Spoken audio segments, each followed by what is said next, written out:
नहीं तो बता दीजिए। पहले मेरे सामने जो विद्यार्थी हैं, संस्कृत में कितने लोग इंटरेस्टेड? 1 2 3 संस्कृत में इंटरेस्टेड हैं। ठीक है, सामने भी होंगे संस्कृत में, ऐसी बात नहीं है। तो मैं ये जानना चाहूंगा कि संस्कृत में इंटरेस्टेड हैं या अंग्रेजी से डरते हैं? चलो चलो आज मैं चर्चा करता हूं। पहले तो देखिए, आपके पास दोनों ऑप्शन हैं और मैं एकदम निष्पक्ष होकर के कुछ बातें डिस्कस करूंगा। Choice is all yours. अभी फॉर्म नहीं भरे गए हैं ना, आगे चल करके भरे जाएंगे।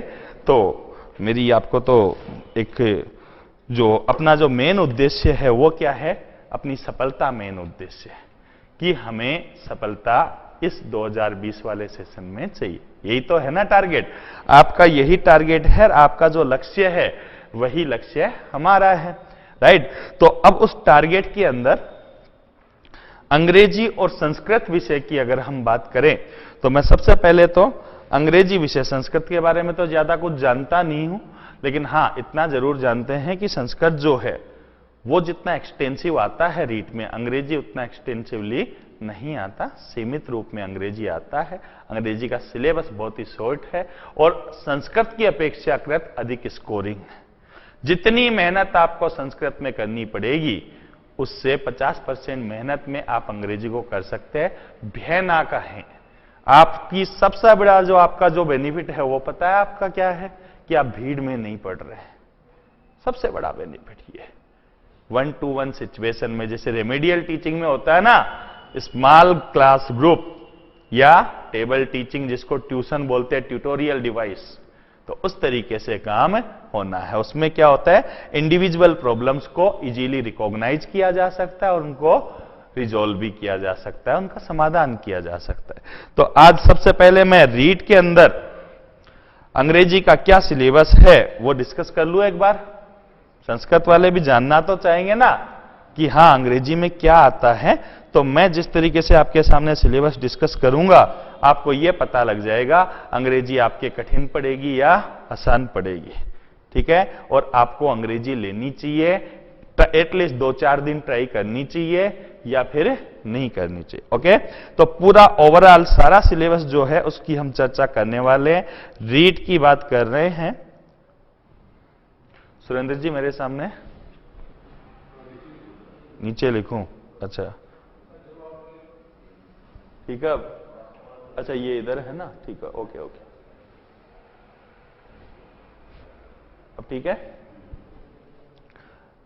रीड चाहे लेवल 1 एंड लेवल 2, लेवल 1 के लिए जो सिलेबस है वही सिलेबस आपका होगा लेवल 2 के लिए। बस फर्क है तो वो लैंग्वेजेज का। अंग्रेजी अगर फर्स्ट भाषा के रूप में ली जाती है तो आप जानते हैं फिर हिंदी आपको किस रूप में लेनी पड़ेगी, सेकंड लैंग्वेज के रूप में, राइट। और अगर हिंदी आपकी फर्स्ट लैंग्वेज के रूप में लेते हैं तो इंग्लिश सेकंड लैंग्वेज के रूप में। तो 98% विद्यार्थियों के अंग्रेजी जो होती है वो लैंग्वेज 2 के रूप में होती है। स्कोरिंग भी लैंग्वेज 2 ज्यादा है और उसका रीजन सिर्फ इतना सा है कि हिंदी लैंग्वेज फर्स्ट है, हमारी मातृभाषा है कि नहीं है, तो फिर अंग्रेजी लैंग्वेज 2 हो जाती है। तो लैंग्वेज 2 का सिलेबस यहां पर मैं डिस्कस करने वाला हूं। सबसे पहले देखिए कि हमारा रीड का टोटल सिलेबस सब्जेक्ट जो है हमारा वो कितने मार्क्स का है, मैक्सिमम मार्क्स 30। ये 30 मार्क्स जो है वो कितनी यूनिट्स में डिवाइड है, तो हम कहेंगे 6 यूनिट्स में। कितनी में? 6 यूनिट्स में। सबसे पहले आती है यूनिट फर्स्ट। क्या आती है? यूनिट फर्स्ट की बात करते हैं तो यूनिट फर्स्ट में हमारे यहां अनसीन पैसेज आएगा। क्या आएगा जी? Unseen passage. बचपन से आ रहे हैं, हाँ जी, परेशान भी खूब किया होगा अनसीन पैसेज ने। समस्या क्या रहती है? अर्थ समझ में नहीं आता। अब सर पैसेज का अर्थ ही समझ में नहीं आए तो जवाब कैसे दे? तो बच्चों ने जवाब कैसे दिए? अभी शेखावाटी के विद्यार्थियों को पूछता हूं, कहते गुरुजी आंख मिलाकर के जवाब दिए, आंख। और मैं उनसे कहता हूं बेटा आंख मिलाने से पार नहीं पड़ेगी, अब तो आंख मिलानी पड़ेगी, है ना। किससे? पैसेज से। फेस टू फेस, डरने की कोई आवश्यकता नहीं, क्योंकि आज तक जैसे आपके पैसेज आते रहे हैं ये पैसेज बिल्कुल भी वैसा नहीं, टोटली डिफरेंट है। कैसे डिफरेंट है मैं आपको बताता हूं कि इस पैसेज के अंदर आपके ग्रामर के क्वेश्चंस हैं। किसके क्वेश्चंस हैं? ग्रामर। तो ये अनसीन पैसेज के अंदर क्या आएगा और हम यहां कैसे तैयारी करेंगे तो आपको बताता हूं। पैसेज में आपके दो टॉपिक सिलेबस के अंदर लिख रखे हैं। एक तो लिख रखा है subject verb concord, subject verb concord, ये ग्रामर का एक टॉपिक है। इसको सब्जेक्ट वर्ब एग्रीमेंट भी कहा जाता है। कॉन्कर्ड या एग्रीमेंट का मतलब क्या है? समझौता। क्या है? हमारा जो सब्जेक्ट होता है, सब्जेक्ट कौन होता है? या तो कोई नाउन होता है या फिर कोई प्रोनाउन होता है। तो नाउन या प्रोनाउन का वर्ब के साथ समझौता होता है।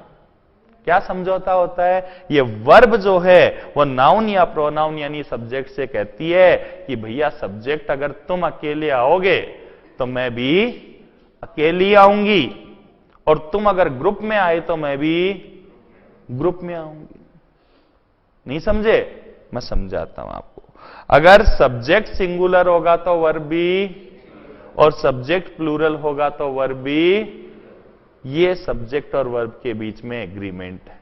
और इस टॉपिक के तहत आप 18-20 नियम पढ़ते हैं जिसमें आपको यह जानकारी दी जाती है कि कौन कौन सा सब्जेक्ट एक वचन होता है और कौन कौन सा सब्जेक्ट बहुवचन होता है। अगर दो नाउन या प्रोनाउन किसी कनेक्टिव से जुड़े हों तो दोनों के अनुसार वर्ब का यूज होना चाहिए या दोनों में से एक के अनुसार। अगर एक के अनुसार हो तो पहले वाले के अनुसार या बाद वाले।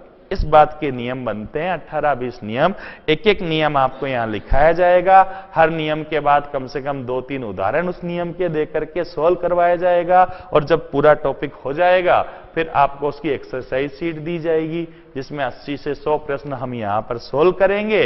और वो प्रश्न सोल्व करने के दो उद्देश्य हैं। एक तो अलग अलग परीक्षाओं में उस टॉपिक से क्या क्या प्रश्न पूछे गए हैं वो आपको पता लग जाए, कैसे कैसे प्रश्न घुमाया जाता है और आप उनका जवाब दे पाते हैं कि नहीं दे पाते हैं ये पता लग जाए। और सबसे ज्यादा जो इंपॉर्टेंस है इतने प्रश्न देने की वो ये कि ये रूल्स रटने के नहीं होते हैं।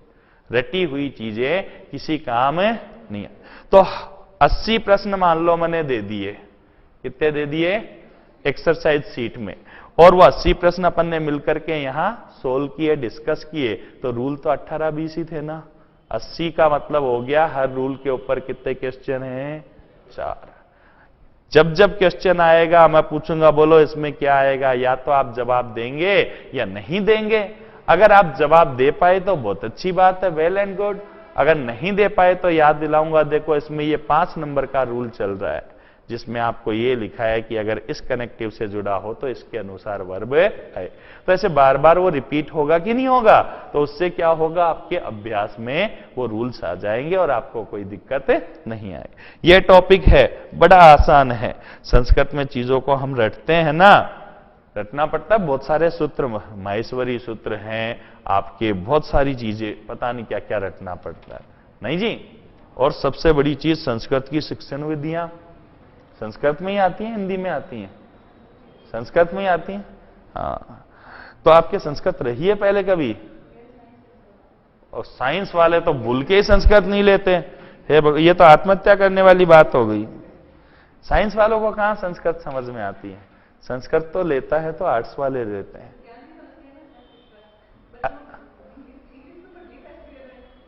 अच्छा ये बात है। तो ज्ञान तो कोई दिक्कत नहीं, वो शास्त्री जी आएंगे, वो पीएचडी है संस्कृत से, है ना, विद्यावारिद हैं, तो वो आएंगे जी, वो आपको खूब ज्ञान देंगे, है ना। मेमोरी गुरु और हैं, वो समझ रहे हैं, योगा गुरु हैं, पता नहीं क्या क्या है, टेरोट रीडर हैं, इतनी क्वालिफिकेशंस ले रखी है भगवान, तो वो सब कुछ जानते हैं, सब सिखाएंगे आप लोगों को।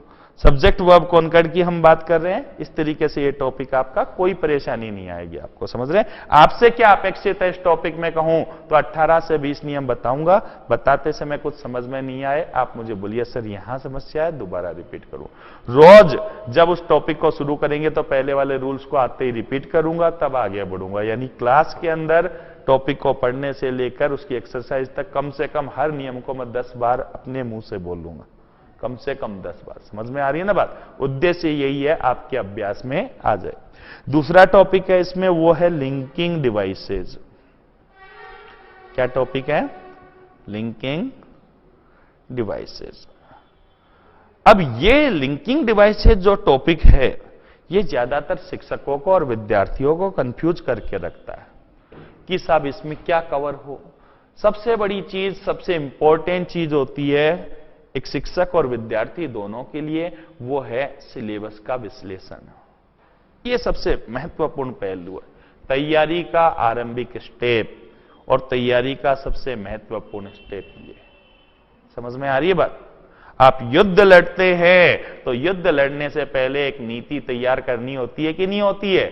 उसके प्रति हमारी अप्रोच कैसी होनी चाहिए, वो नीति डिसाइड करनी होती है, और वो युद्ध का सबसे महत्वपूर्ण पार्ट होता है। उसके बाद में हमारी अप्रोच क्या है उसके प्रति, वो आता है कि सब आपका जो सेनापति है उसकी अप्रोच क्या है, वो किस नजरिए से क्वेश्चंस को देखता है और आपको किस नजरिए से वो देखना सिखाएगा। तो लिंकिंग डिवाइसेज में, लिंकिंग का मतलब क्या है? जोड़ने वाले। डिवाइसेज माने यंत्र। जोड़ने का काम कौन कौन से यंत्र करते हैं? देखिए, एक तो कंजक्शंस आते हैं। क्या आते हैं? कंजक्शंस। कंजक्शंस में, एक सेकंड फ्रीज हो गया है जी। कंजक्शंस में सबऑर्डिनेट और कोऑर्डिनेट कंजक्शंस, राइट। इसके अलावा रिलेटिव प्रोनाउंस इसमें है बेटा अपने। क्या है? Relative pronouns.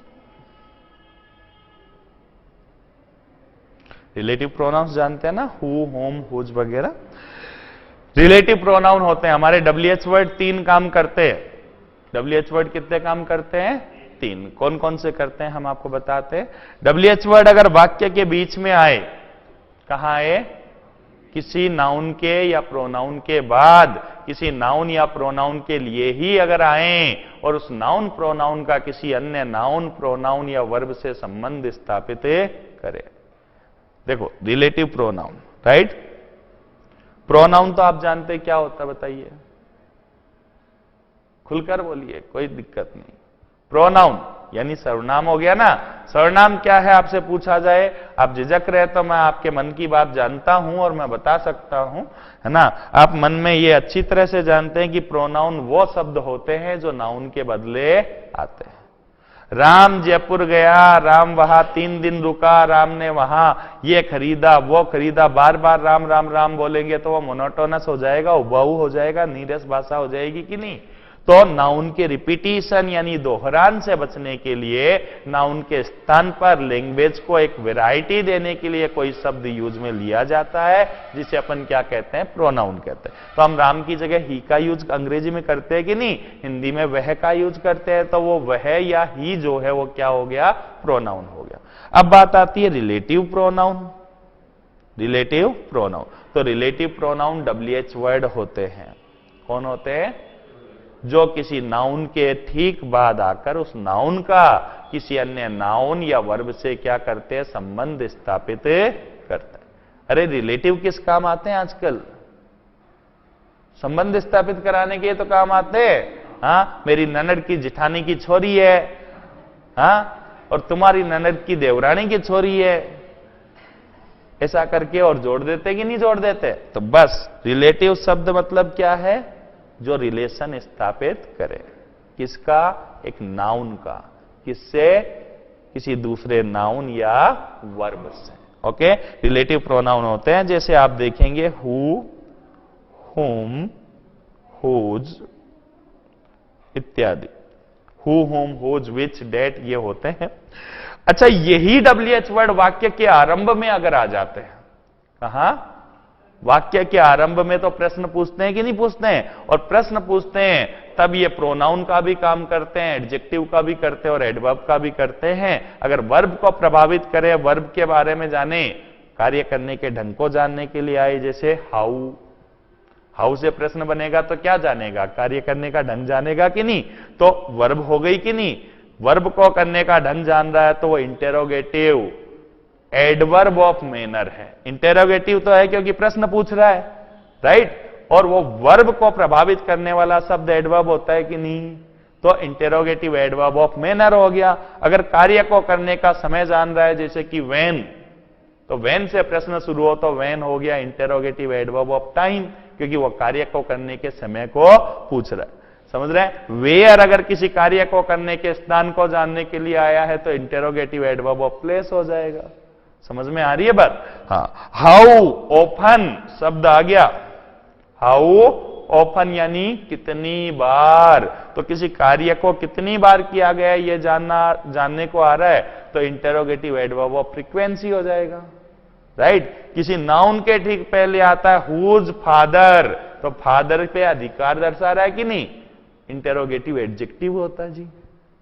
समझ रहे हैं? तो इस तरीके से उनकी भूमिका क्या है, आप जैसे जैसे चीजों को पढ़ेंगे तो बेहतर अंडरस्टैंडिंग आपको आएगी। लेकिन हमारे पास लिंकिंग डिवाइसेज में एक तो क्या हो गया, कंजक्शन, दूसरा हो गया रिलेटिव प्रोनाउन, और तीसरा इसमें होता है बेटा वर्ब्स। क्या होती है? वर्ब सब्जेक्ट को या तो ऑब्जेक्ट से जोड़ती है, या कॉम्प्लीमेंट से जोड़ती है, या एडवर्ब से जोड़ती है। वर्ब सब्जेक्ट को या तो किससे जोड़ती है, ऑब्जेक्ट से, या फिर कॉम्प्लीमेंट से, या एडवर्ब से। क्योंकि आप लोगों ने देखा होगा, कभी सुना भी होगा, ऐसा संभव नहीं है कि आपने सुना ही नहीं हो, किसी सेंटेंस के ये 5 एलिमेंट्स होते हैं बेटा, SVOCA। सुना है ना सबने? S का माने सब्जेक्ट, V का माने वर्ब, O माने ऑब्जेक्ट, C माने कॉम्प्लीमेंट, और A माने एडवर्ब। ये सब क्या होते हैं, जैसे अपने टॉपिक पढ़ेंगे तो एक एक चीज एक्सप्लेन करूंगा। आज अगर इनके अंदर ज्यादा गहराई में गया तो पूरा सिलेबस डिस्कस नहीं कर पाएंगे। राइट? तो अभी सिलेबस डिस्कस कर रहे हैं तो ऊपर ऊपरी तौर पर बता रहा हूं, ये ना समझे कि आपको ये ऊपरी तौर पर बताने से पूरी तरह समझ में नहीं आ रहा, क्योंकि अभी केवल एक झलक आपको देनी है सिलेबस क्या है और कैसे उसकी तैयारी हम करेंगे। हम प्लानिंग तैयार कर रहे हैं, खाका तैयार कर रहे हैं। समझ गए बात? तो SVOCA, right? Subject, verb, object, complement और एडवर्ब। किसी भी सेंटेंस में ये 2 एलिमेंट होने जरूरी है, सब्जेक्ट और वर्ब। राइट? अब सब्जेक्ट और वर्ब तो आ जाएगी, इनके बाद इन तीनों में से कोई एक चीज आएगी, इन तीनों में से। या तो ऑब्जेक्ट, अगर वर्ब सहकर्मक है तो ऑब्जेक्ट होगा कि नहीं, बोलिएगा। अगर सहकर्मक नहीं है, एकर्मक है, तो या तो कंप्लीमेंट होगा या एडवर्ब होगा। और उसको जोड़ने के लिए काम करें तो वो होगी लिंकिंग वर्ब। क्या होगी? क्योंकि वो लिंक करने का काम करती है कि नहीं। अब वर्ब में अलग अलग प्रकार यहां पर आप पढ़ेंगे। पहले आप पढ़ेंगे finite and non finite verb. सुना है आपने कभी नाम? फाइनाइट एंड, हाँ, तो कोई बहुत बड़ी चीज नहीं है। देखिए मैं आपको बताता हूं, वो वर्ब जो वाक्य के अंदर सब्जेक्ट के वचन या टेंस के अनुसार बदलती रहती है। किसके अनुसार? सब्जेक्ट के वचन या टेंस के अनुसार जो वर्ब बदलती रहती है वो तो फाइनाइट वर्ब है। और जो सब्जेक्ट के वचन या टेंस से प्रभावित नहीं होती, हमेशा अपने स्वतंत्र रूप में रहती है, वो नॉन फाइनाइट वर्ब होती है। जैसे ये वाक्य देखिए, लिखता हूं एक बार। He goes to market to buy books. लिखा है क्या? नजर आ रहा है सबको? He goes to market to buy books. बताइए कितनी वर्ब्स नजर आ रही है इसमें? खुलकर देखिए, काम कितने हो रहे हैं उतनी तो वर्ब्स होगी ना। How many verbs are there? कितनी वर्ब हैं? कौन कौन सी हैं? गोज और, यही बात है, गोज और टू बाय। ओके, अगर मैं आपसे पूछूं इस वाक्य का टेंस कौन सा है तो क्या आप बता पाएंगे? कौन सा टेंस है? प्रेजेंट सिंपल है? बोलो, संस्कृत वाले जवाब दे रहे हैं नहीं। प्रेजेंट सिंपल टेंस है, बिल्कुल जी। कैसे पता लगा? बेटा गोज को देख के पता लगा ना, एस या यस लगा हुआ, बिल्कुल। अगर गोज को छिपा दें, छिप सकता ना मेरे सामने। अब टू बाई बच गया। क्या इसको देखकर बता सकते हैं आप टेंस? टू बाई को देखकर टेंस बताया जा सकता है या नहीं? नहीं बताया जा सकता। हाँ, चलो एक काम करते हैं, ही लिखा है सब्जेक्ट, ही की जगह अगर अपन लिखते हैं दे, क्या लिख दे? दे, तो गोजी रहेगा या गो हो जाएगा? यानी कि सब्जेक्ट के वचन के बदलते ही वर्ब बदली कि नहीं बदली?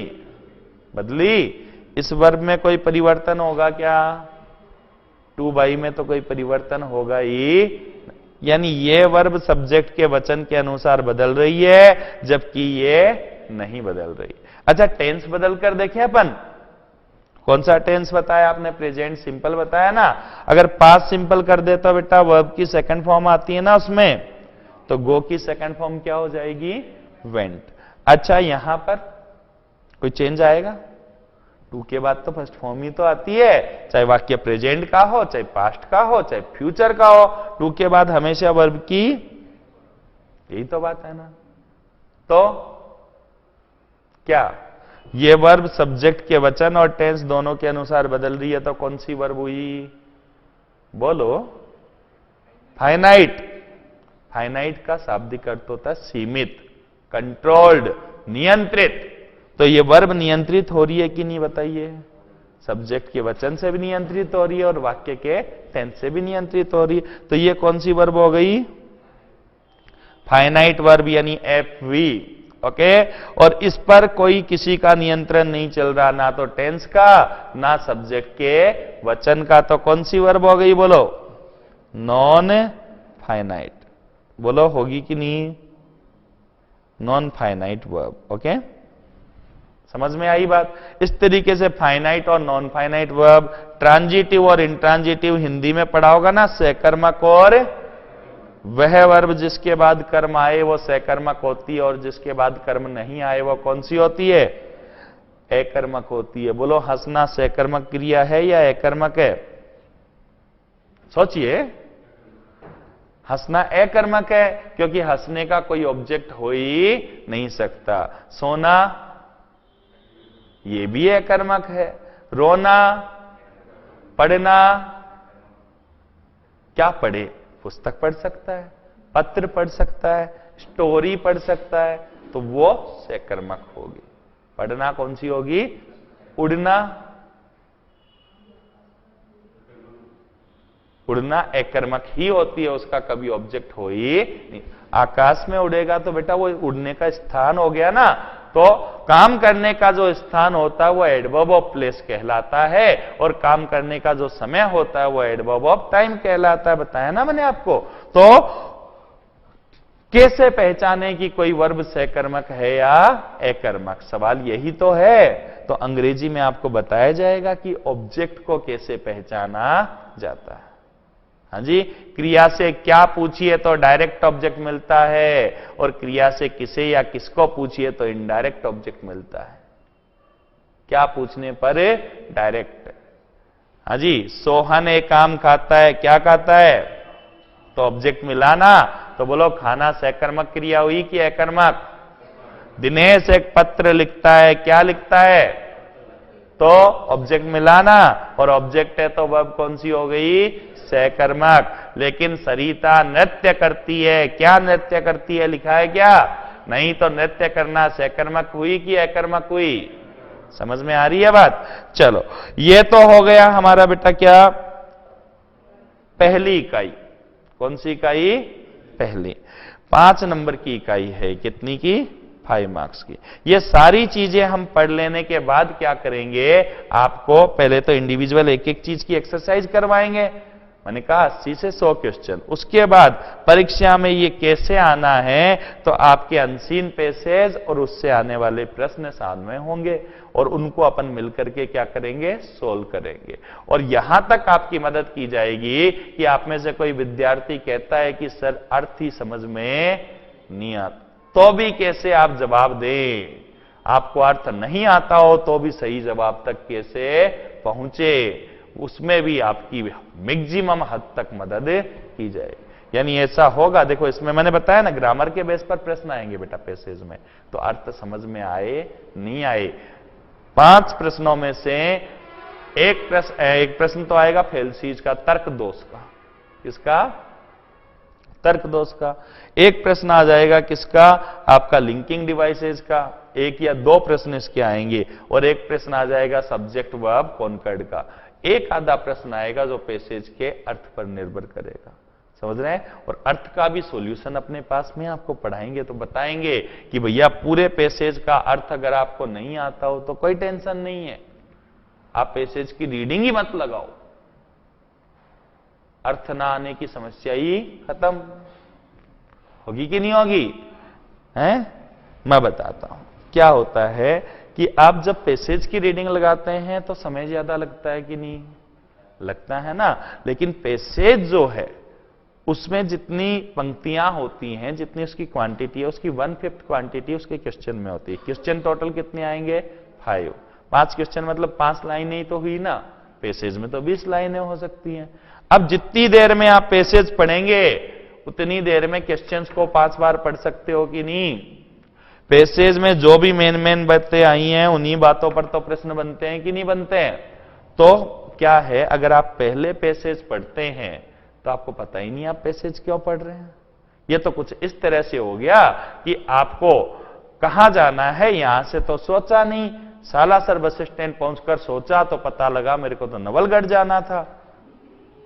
समझ में आ रही है बात? हां जी। आप क्वेश्चन पहले अगर पढ़ लेते हैं तो क्वेश्चन पढ़ने के बाद अगर आवश्यकता महसूस हो, एक तो क्वेश्चन पढ़ने से क्या होगा, पैसेज की विषय वस्तु का आपको आइडिया लग जाएगा कि उसकी विषय वस्तु क्या है, किस बारे में उसमें चर्चा हो रही है। दूसरी चीज जो आपको पता लगेगी सबसे इंपॉर्टेंट, कि आपको पैसेज क्यों पढ़ना है, पैसेज पढ़ने का उद्देश्य आपको मिल जाएगा। अगर प्रश्नों को आपने ढंग से पढ़ा तो क्या होगा, आपको किसी वाक्य का अर्थ किस दिशा में निकालना है। देखिए मैं आपको बताता हूं, एक स्टूडेंट जिसको मान लीजिए एक पंक्ति में 10 शब्द हैं, 10 के 10 शब्दों का अर्थ आता है, लेकिन फिर भी वो सेंटेंस का सही अर्थ ना निकाले, ऐसा संभव है।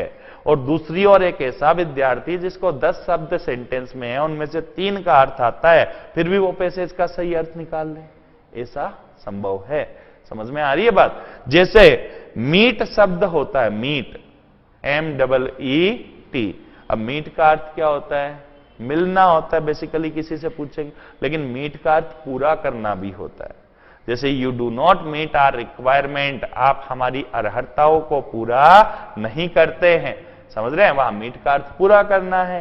तो इसमें क्या होता है कि विद्यार्थी की अभ्यास रीडिंग का कितना है, यहां पर पैसेजेस का अभ्यास उसने कितना किया है, उस पर निर्भर करता है कि वो सही अर्थ निकाल पाता है या नहीं, पहली चीज। दूसरी चीज, 10 में से 3 शब्दों का अर्थ आता है, 7 का नहीं आता, तो 3 के आधार पर उसे बाकी का अनुमान लगाना पड़ेगा कि नहीं। लेकिन अनुमान लगाने के लिए एक दिशा मिली हुई होनी चाहिए कि नहीं। दिशा कौन देगा, प्रश्न। क्योंकि जब विषय वस्तु समझ में आएगी तभी तो सही दिशा मिलेगी ना। उसी दिशा में सोचेगा जिस दिशा में वो बात कर रहा है, जो पैसेज की विषय वस्तु है।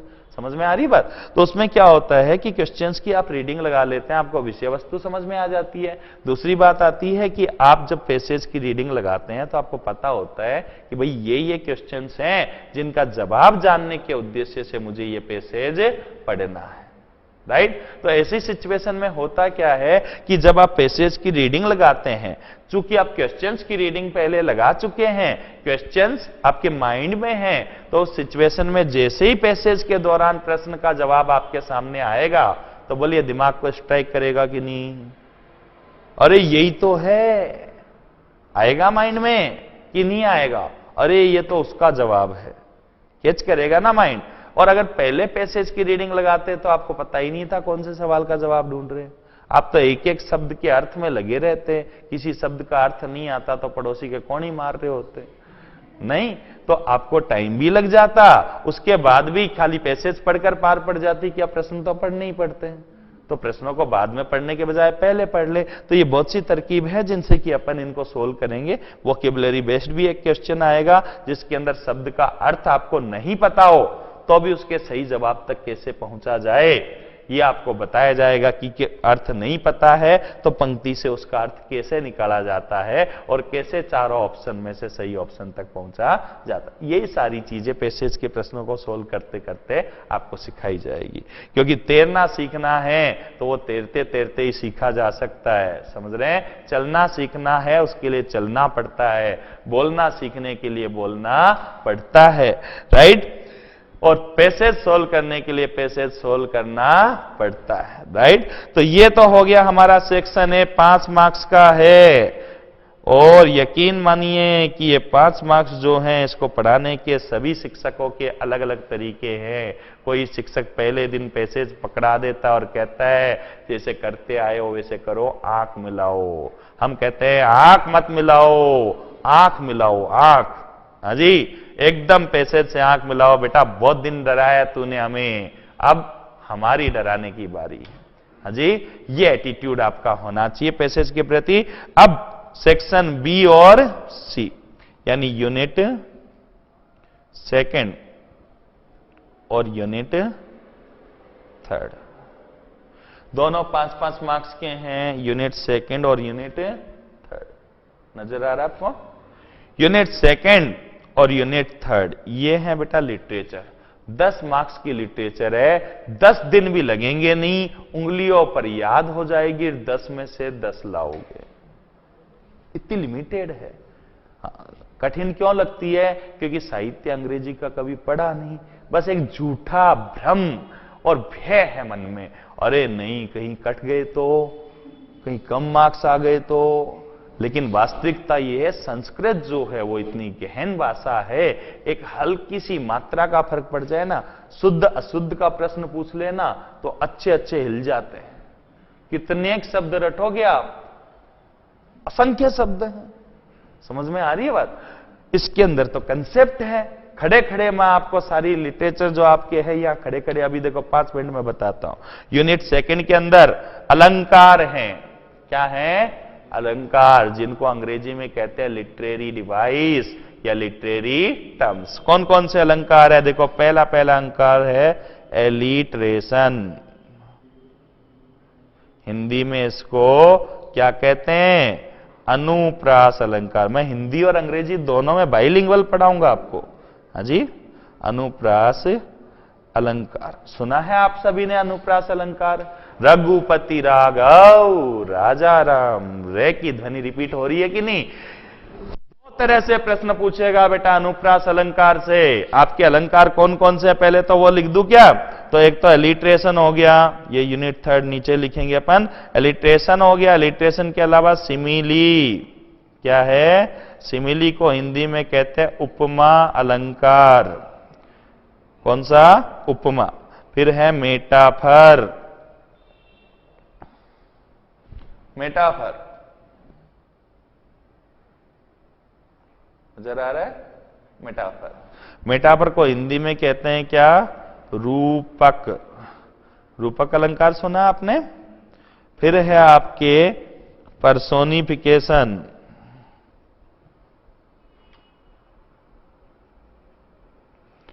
हिंदी में इसको कहते हैं मानवीकरण। मानवीकरण न होता है या नल होता है? सही है, मानवीकरण। और होता है इसके अंदर एसोनेंस, ASSONANCE। ये हिंदी में नहीं होता, इसको अंग्रेजी हिंदी में स्वर साम्य कहते हैं। क्या कहते हैं? स्वर साम्य। ये अलंकार हैं। और एक है इसमें राइम, RHYME। इसको तुकबंदी हिंदी में कहा जाता है। क्या कहा जाता है? तुक। ये चीजें 5 नंबर की है और ये अलंकार है। और ये क्या होते हैं ये तो बताऊंगा। इनसे प्रश्न क्या क्या पूछे जाते हैं ये भी बताना जरूरी है कि नहीं? तो 2 तरह के प्रश्न इनसे आएंगे। जैसे पहले सेक्शन में पहली इकाई में आपके अनसीन पैसेज आएगा, वैसे सेकंड इकाई में आपके एक अनसीन पोइम आएगी। क्या आएगी? उसमें मिनिमम 4 से लेकर के और 8-10 पंक्तियां तक हो सकती है। लेकिन आपको घबराने की जरूरत नहीं। पहला विचार यह आता है कि अनसीन पैसेज ही समझ में नहीं आता तो अनसीन पोइम कहां से समझ में आएगी। लेकिन आपके सिलेबस में यह चीज बिल्कुल स्पष्ट की हुई है कि आपके सिलेबस में अनसीन पोइम लिखा हुआ ही नहीं है। उसमें क्या लिखे हुए हैं? ये अलंकार, यानी इन अलंकारों पर आधारित प्रश्न पूछेगा। पोइम तो सिर्फ ऐसे दे रहा है क्योंकि पोइम के बिना ये अलंकार कहां से ढूंढोगे, तो केवल उस पोइम में अलंकार शामिल कर दे, वहां से आप ढूंढ सके इन अलंकारों को, इसलिए पोइम दे रहा है, टेक्सचुअल क्वेश्चन नहीं है। तो एलिट्रेशन अनुप्रास अलंकार होता है। क्या होता है मैं आपको अभी ओरली बताता हूं। बताऊं? यदि किसी भी काव्यात्मक पंक्ति के दो या दो से अधिक शब्दों के आरंभ में, अंग्रेजी के रेफरेंस में हिंदी भाषा का समझाने के लिए यूज कर रहा हूं, लेकिन हिंदी में और अंग्रेजी में फर्क हो सकता है कि नहीं? हां, हिंदी साहित्य में ये अलंकार अलग भाव रख सकते हैं, अंग्रेजी में अलग भाव रख सकते हैं, राइट? तो हिंदी में जैसे हिंदी के अंदर एसोनेंस, ये स्वर साम्य नहीं होता, ये अंग्रेजी में होता है, राइट?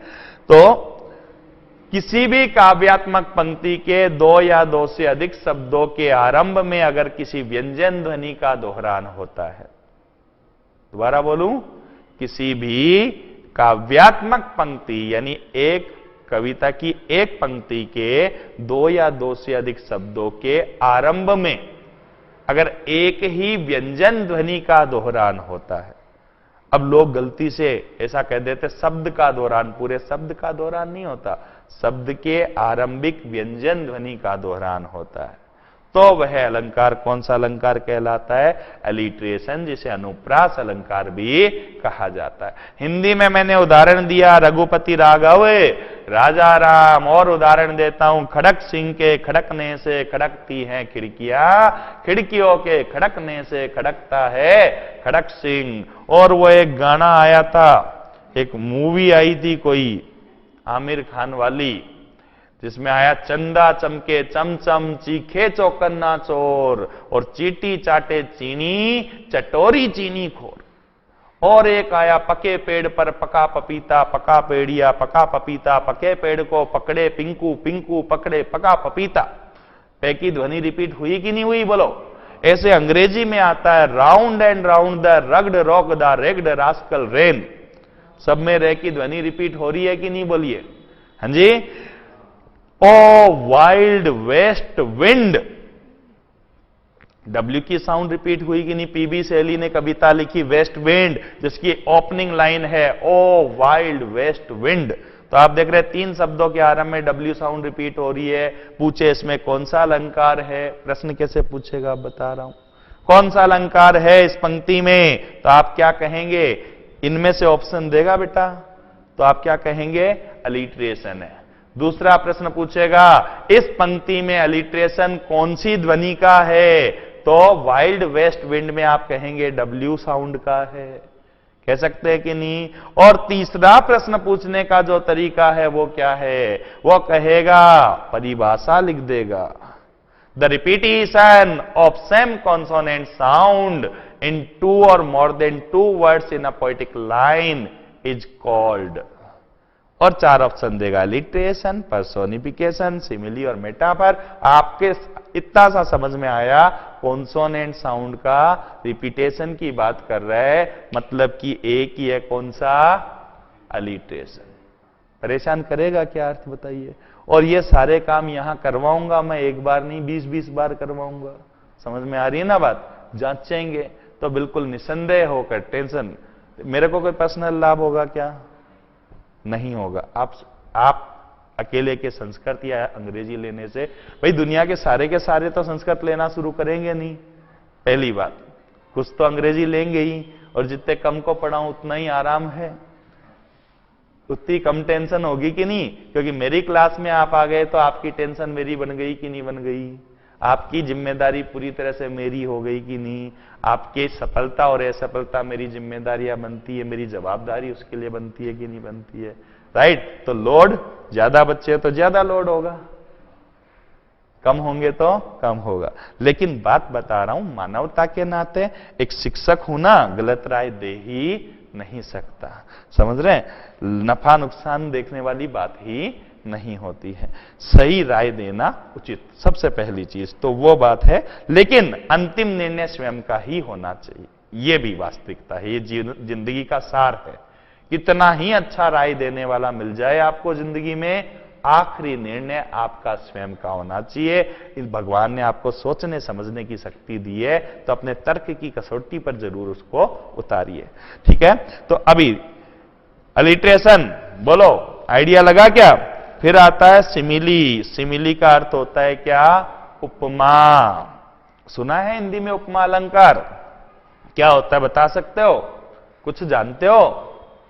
जो भी जानते हो आपने, चलो उपमा अलंकार और इधर ये रूपक अलंकार दोनों होते हैं ना हिंदी में, उपमा और रूपक। ये दो अलंकार हैं आपके सिलेबस में भी जिनमें तुलना की जाती है। क्या की जाती है? किसके बीच तुलना? मैं आपको बताता हूं। देखिए, दो पूर्णतया भिन्न भिन्न वस्तुओं के मध्य में किसी एक गुण को लेकर, एक समान गुण को लेकर तुलना स्थापित की जाती है।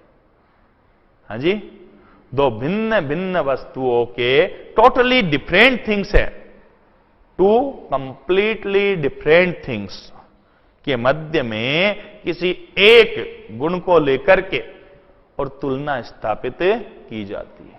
वो एक मूवी आई थी, आपने कभी देखी हो तो, राजा हिंदुस्तानी। हाँ, करिश्मा कपूर थी क्या? वो आमिर खान को बोलती, आमिर खान बोल रहा तुम्हारी आंखें देखकर मुझे ऐसा लगता है। बोले कैसा लगता है? तो उसने बताया तुम्हारी आंखें ऐसे लगती हैं जैसे मेरी टैक्सी की हेडलाइट झपझप कर रही हो। अब बताइए, आंखों में, इंसान की आंखों में और टैक्सी की हेडलाइट में टोटली दो डिफरेंट आइटम्स है कि नहीं है? दो पूर्णतया भिन्न वस्तुएं हैं, लेकिन उनका एक समान गुण ले लिया, झपझप करने वाला। हाँ जी, चमकने वाला। तो समानता स्थापित हो गई कि नहीं हो गई?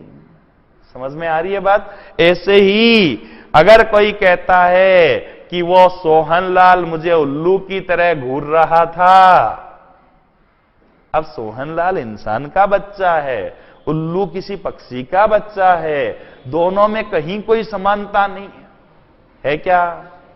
लेकिन वो एक गुण समान ले लिया घूरने का, वो भी टुकुर टुकुर देखता है और वो भी टुकुर टुकुर देख रहा था।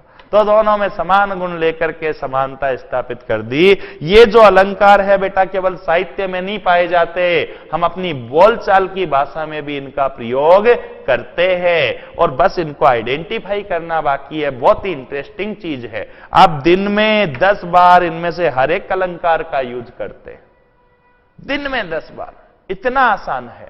देखिए, लड़की वाले जब लड़की को विदा करते हैं विवाह के बाद में, बड़े कंसर्न रहते हैं, बेटी जा रही है, इससे रोते हैं जैसे वो लौट के ही नहीं आएगी। हाँ जी, जैसे बलि देने के लिए किसी बछड़ी को ले जा रहे हो ना, ऐसे रोते हैं। अरे बोले इतनी सी दूर है, तुम चले जाना, वो आ जाएगी, अधिकार अपना ही है। नहीं, कोई टेंशन ही नहीं है, रोने की घड़ी ही नहीं है। रोने के लिए जिंदगी में बहुत मौके मिलते हैं, अभी तो खुशियां मनाए। बोले बेटी जा, बहुत दिन आधा बंटवा लिया। नहीं, छोटी बहन को खुश होना चाहिए कि अब इसकी सारी ड्रेसेस मेरे काम आएंगी। हाँ जी, छोटे भाई को खुश होना चाहिए। किस लिए खुश होना चाहिए? कि अब घर में कोई भी चीज आएगी तो एक हिस्सा कम होगा, है ना? और ये भी देगी, जब भी आएगी तो कुछ लेकर आएगी, क्योंकि बहन बड़ी है, छोटी नहीं है। खुशी के अवसर ढूंढने चाहिए। तो बात कर रहा था यहां पर आपकी किसकी, कि रोजमर्रा के जीवन में ये अलंकार काम आते हैं। तो लड़की वाले जब लड़की को विदा करते हैं तो बड़े कंसर्न रहते हैं, वो जवाई को बुलाते हैं। बोले जवाई जी, हमारी चिड़कली को ध्यान राखी। हाँ जी, मारवाड़ी में आपके शेखावटी साइड में बोलते चिड़कली को ध्यान राखी। हाँ जी, यानी वो अपनी बिटिया की तुलना किससे कर रहे हैं? चिड़िया से कर रहे हैं।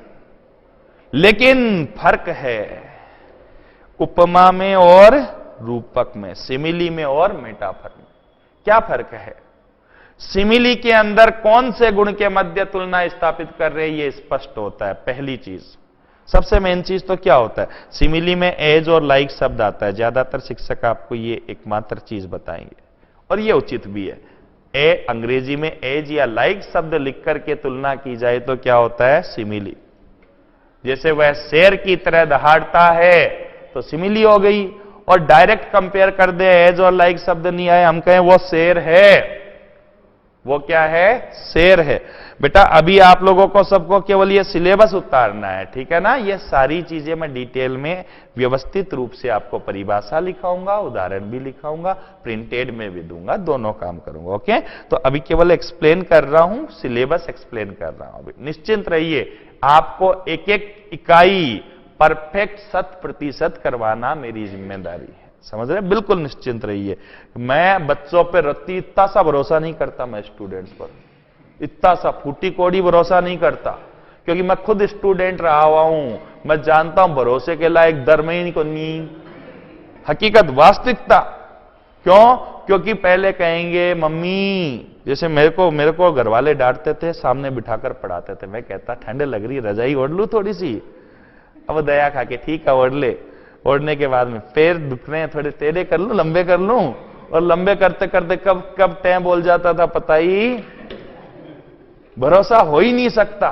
समझ रहे हैं बात? रोज मन में एक ही ख्याल आता, आज तो ठंड ज्यादा है, कल से पढ़ेंगे, और वो कल कभी आता ही नहीं। आपके स्टूडेंट लाइफ से मैं गुजरा हूं, आपकी मजबूरियां समझता हूं, आपके हाव भाव सब कुछ समझता हूं, इसलिए आप पर मेरे को बिल्कुल भी यकीन नहीं। ये जिम्मेदारी का पूरा चोला मैंने खुद ही धारण कर रखा। अंग्रेजी विषय रह गया फिर नहीं? हाँ जी, तो इसलिए भी धारण कर रखा है कि भाई अंग्रेजी विषय जो है ये इग्नोर नहीं होना चाहिए। तो बात कर रहे थे किसकी? सिमिली की और मेटाफर की। तो उसने कहा जमाई जी मारी चिड़कली को ध्यान राखी, यानी अपनी बेटी की तुलना कर दी चिड़िया से। बताओ, बेटी के चोटी है, चिड़िया के है क्या चोटी? नहीं है ना। बेटी ने शादी का जोड़ा पहन रखा है, चिड़िया ने पहन रखा है क्या? बेटी का साइज देखिए, चिड़िया का साइज देखिए, कोई 100 चिड़िया रख दो तो बेटी के बराबर वजन नहीं हो। गलत कह रहा हूं? लेकिन उन्होंने अपनी बेटी को क्या कहा? चिड़िया कहा। क्या स्पष्ट है कि चिड़िया के और बेटी के बीच में कौन से गुण की समानता दर्शा रहे हैं? नहीं है। हिंदी में जैसे अंग्रेजी में एज और लाइक शब्द आते हैं, ठीक वैसे ही हिंदी में क्या आता है? की तरह है। क्या आता है?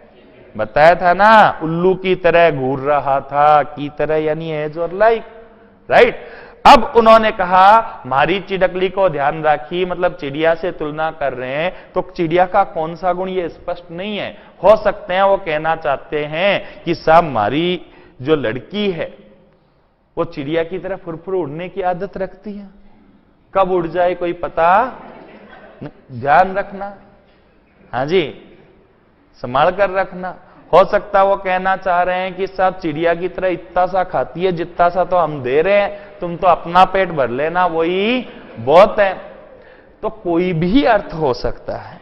मेटाफर के अंदर स्पष्ट नहीं किया जाता कि कौन से गुण के मध्य में समानता स्थापित की जा रही है। अब मैं पॉइंट पर आपको आकर बताता हूं। तो इसके अंदर क्या होता है? कंपैरिजन दो प्रकार हो गए। एक तो एक्सप्लिसिट शब्द का यूज होता है। किसका? एक्सप्लिसिट। और दूसरा जो वर्ड होता है बेटा वो होता है इम्प्लिसिट। क्या होता है? एक्सप्लिसिट और इम्प्लिसिट। एक्सप्लिसिट और इम्प्लिसिट। एक्सप्लिसिट का मतलब क्या है? स्पष्ट। क्या मतलब है? स्पष्ट।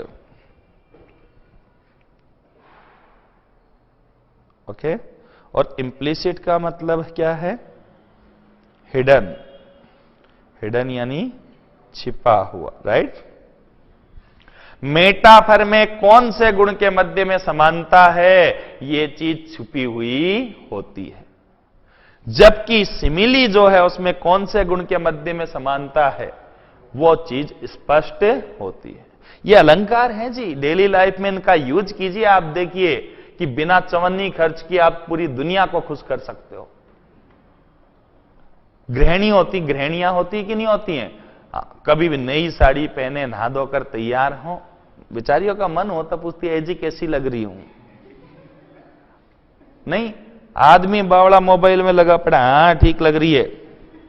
बोले देखो नीली साड़ी फपती है ना मेरे पे, बिना देखे यहां बहुत सुंदर लगती है, और वो आके कान पे मारे, बोले देख तो ले नीली है कि लाल है। नहीं, साहित्य वाले इस मामले में बिल्कुल कंजूसी नहीं करते हैं। पूछे जी कैसी लग रही हूं, तो वो बड़ी व्याख्या करते हैं, सब शब्दों में खुश कर देते हैं। हे देवी, प्रातःकालीन समय में जब तुम स्नानागार से स्नान करके निकलती हो, तो तुम्हारे लंबे घने घुंघराले काले बालों से पानी की बूंदें कुछ इस तरह से टपकती हैं जैसे प्रातःकालीन समय में घास की पत्तियों पर ओस की बूंदें मोतियों की तरह चमक रही हो। ओस की बूंदें मोतियों की तरह चमक रही हो। अब देखिए, मोती ठोस है और ओस की बूंदें क्या है? लिक्विड है। लेकिन दोनों में समानता स्थापित कर दी चमकने के गुण को लेकर, जो कि स्पष्ट है क्योंकि की तरह शब्द आ गया माने लाइक आ गया। बोलो सिमिली या मेटाफर? सिमिली हो गई, हुई कि नहीं हुई? अभी आप कहते हैं कि तुम तो नागिन हो, क्या कहा? बोलो सिमिली है कि मेटाफर?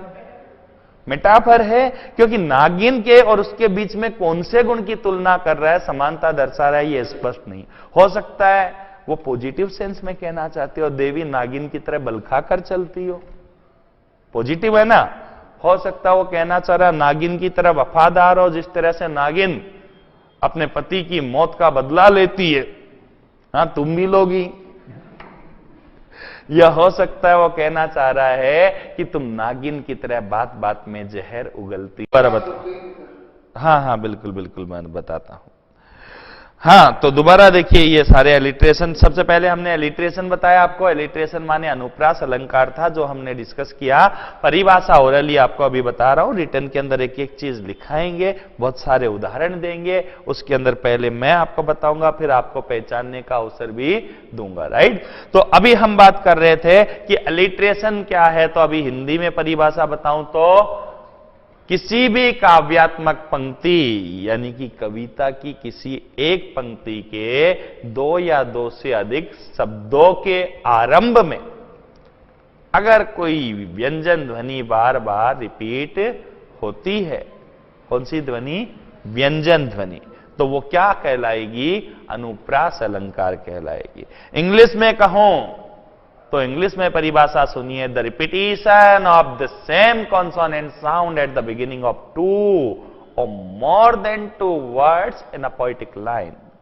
किसी भी काव्यात्मक पंक्ति के आरंभ में दो या दो से अधिक शब्दों के आरंभ में अगर व्यंजन ध्वनि का दोहरान हो तो वो अनुप्रास अलंकार। बता दिया। हिंदी में रघुपति राघव राजा राम, खड़क सिंह के खड़कने से खड़कती है खिड़कियां। अंग्रेजी में आपको बताया ओ वाइल्ड वेस्ट विंड।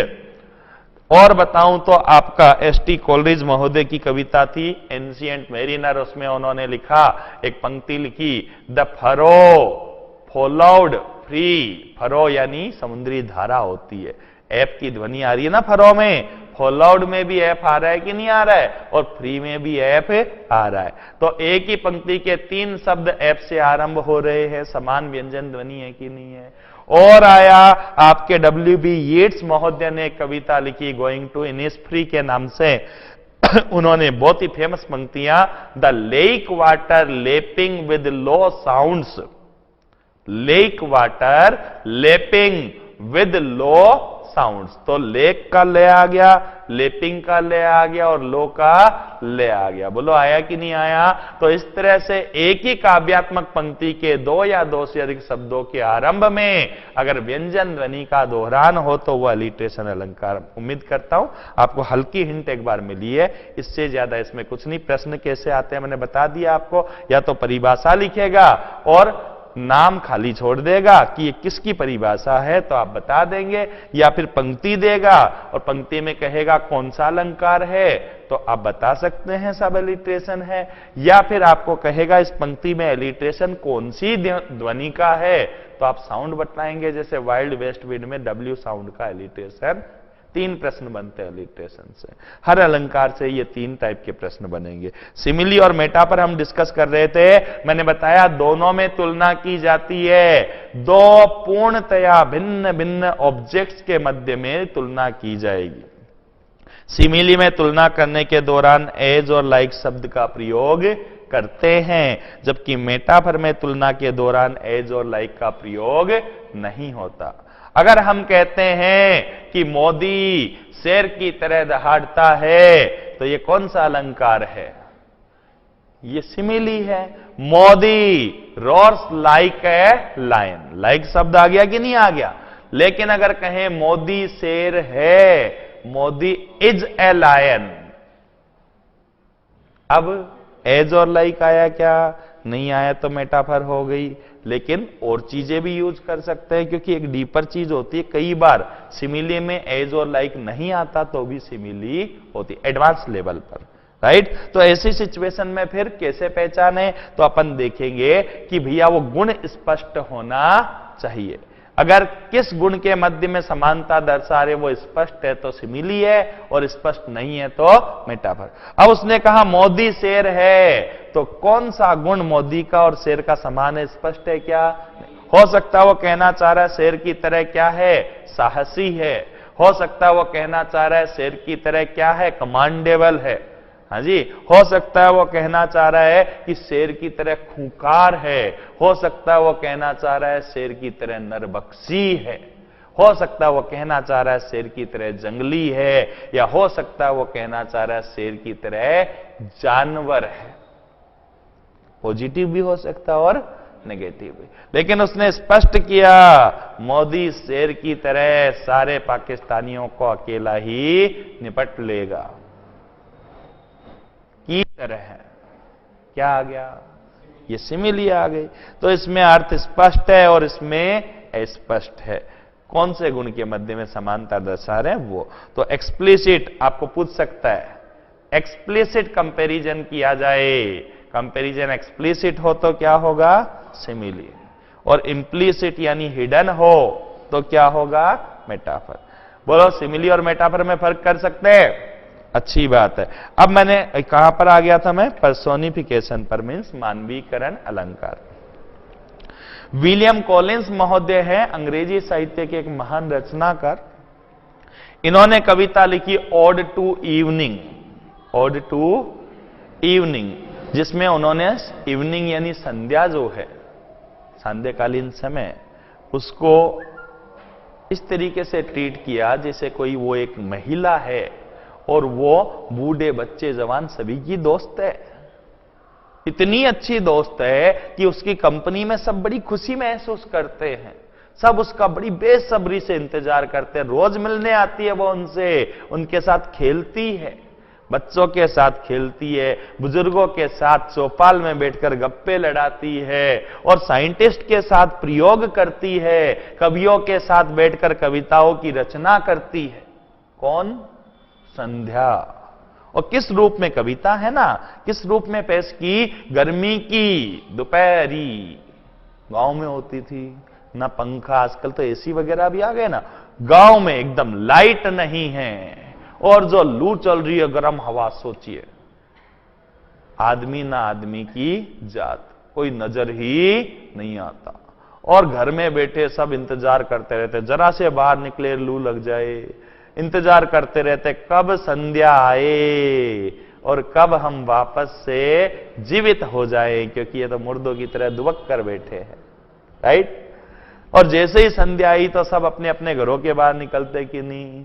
बड़े बड़े शहरों में चले जाइए, जयपुर की हाईवे जो होते हैं, मेन रोड जो होते हैं, वो भी एकदम खाली, ट्रैफिक फ्री।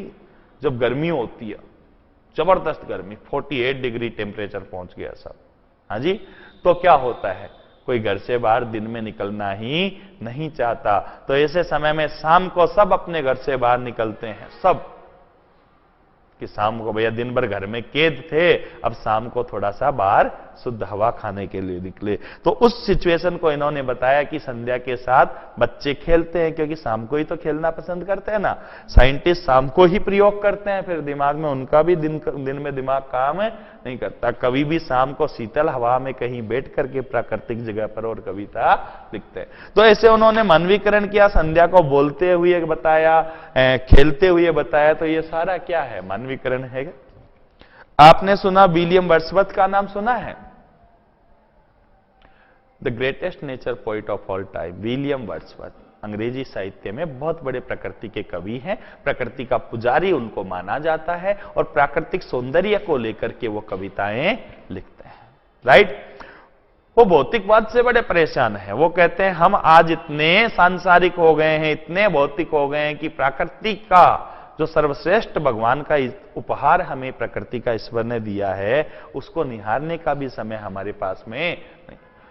महीने गुजर जाते हैं चांद को देखे हुए, चलते रहते हैं, ऐसे दौड़ रहे हैं कि ऊपर एक बार मन करता ही नहीं 2 मिनट रुककर चांद और तारों को निहार तो ले, भगवान की अद्भुत देन है ऐसा।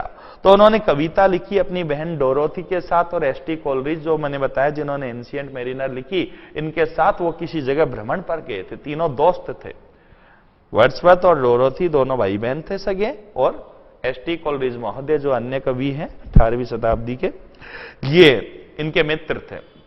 तो साहब ये कहीं भ्रमण पर गए, झील के किनारे, झील के किनारे किनारे डेफोडिल्स कमलिनी, उसके पुष्प थे ऐसे पीले पीले से फूल, ऐसे ऐसे जैसे अपने सरसों के होते हैं ना कुछ उस टाइप के, और लहरा रहे हैं झील के दोनों साइड किनारे पे। अब डेफोडिल्स को देखा वर्ड्सवर्थ महोदय ने, तो कवियों का तो देखने का, चीजों को देखने का नजरिया अलग होता है कि नहीं होता है? अपन तो देखते हैं हाँ सुंदर है और डेट्स ऑल, बस छोड़ दिया। वो तो देख लेते हैं तो बाल की खाल निकालने में लग जाते हैं सब। नहीं, उसकी आंखें ऐसे चमक रही थी जैसे टैक्सी की हेडलाइट कह सकते हैं, हाँ, जैसे वो लोटिया कह सकते हैं, हाँ जी, जैसे सरकार के द्वारा दी गई CFL, हाँ, कुछ भी कह दे बंदे, कोई मतलब उनका नजरिया है, अप्रोच है उसके प्रति। तो डेफोडिल्स के लिए उन्होंने क्या कहा?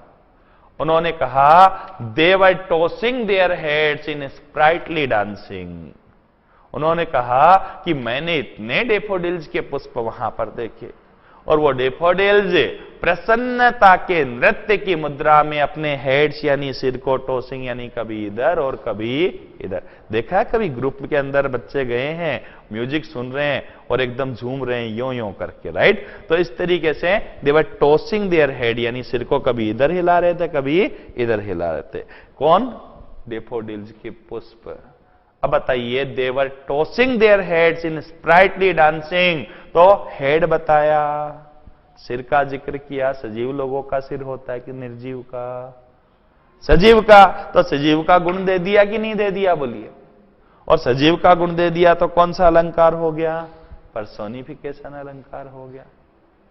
हो गया कि नहीं हो गया? समझ रहे हैं बात? हाँ। और WB कीट्स ने, जॉन कीट्स महोदय ने कविता लिखी ओड टू ऑटम, शरद ऋतु को एक महिला किसान के रूप में चित्रण किया। उन्होंने खेतों में फसल की कटाई करते हुए दिखाया, और इंग्लैंड के खेतों की बात हो रही है तो वहां पॉपीज के पुष्प होते हैं, अफीम के फूल सफेद सफेद।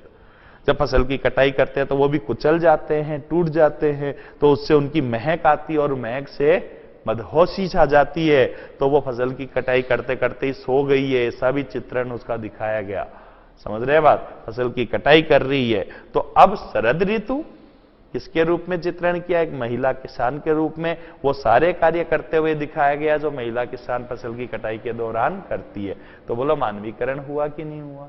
यहां तक मैं कहता हूं कि चांद के लिए आप सी का यूज कर दें पर्सनल प्रोनाउन का, तो वो भी क्या हो जाता है? उसका मानवीकरण करना हो जाता है। समझ रहे हैं बात? ये चीज तो ये मानवीकरण अलंकार है। और फाइनली एसोनेंस अलंकार हमारा, एसोनेंस में क्या होता है? स्वर ध्वनि का दोहरान होता है।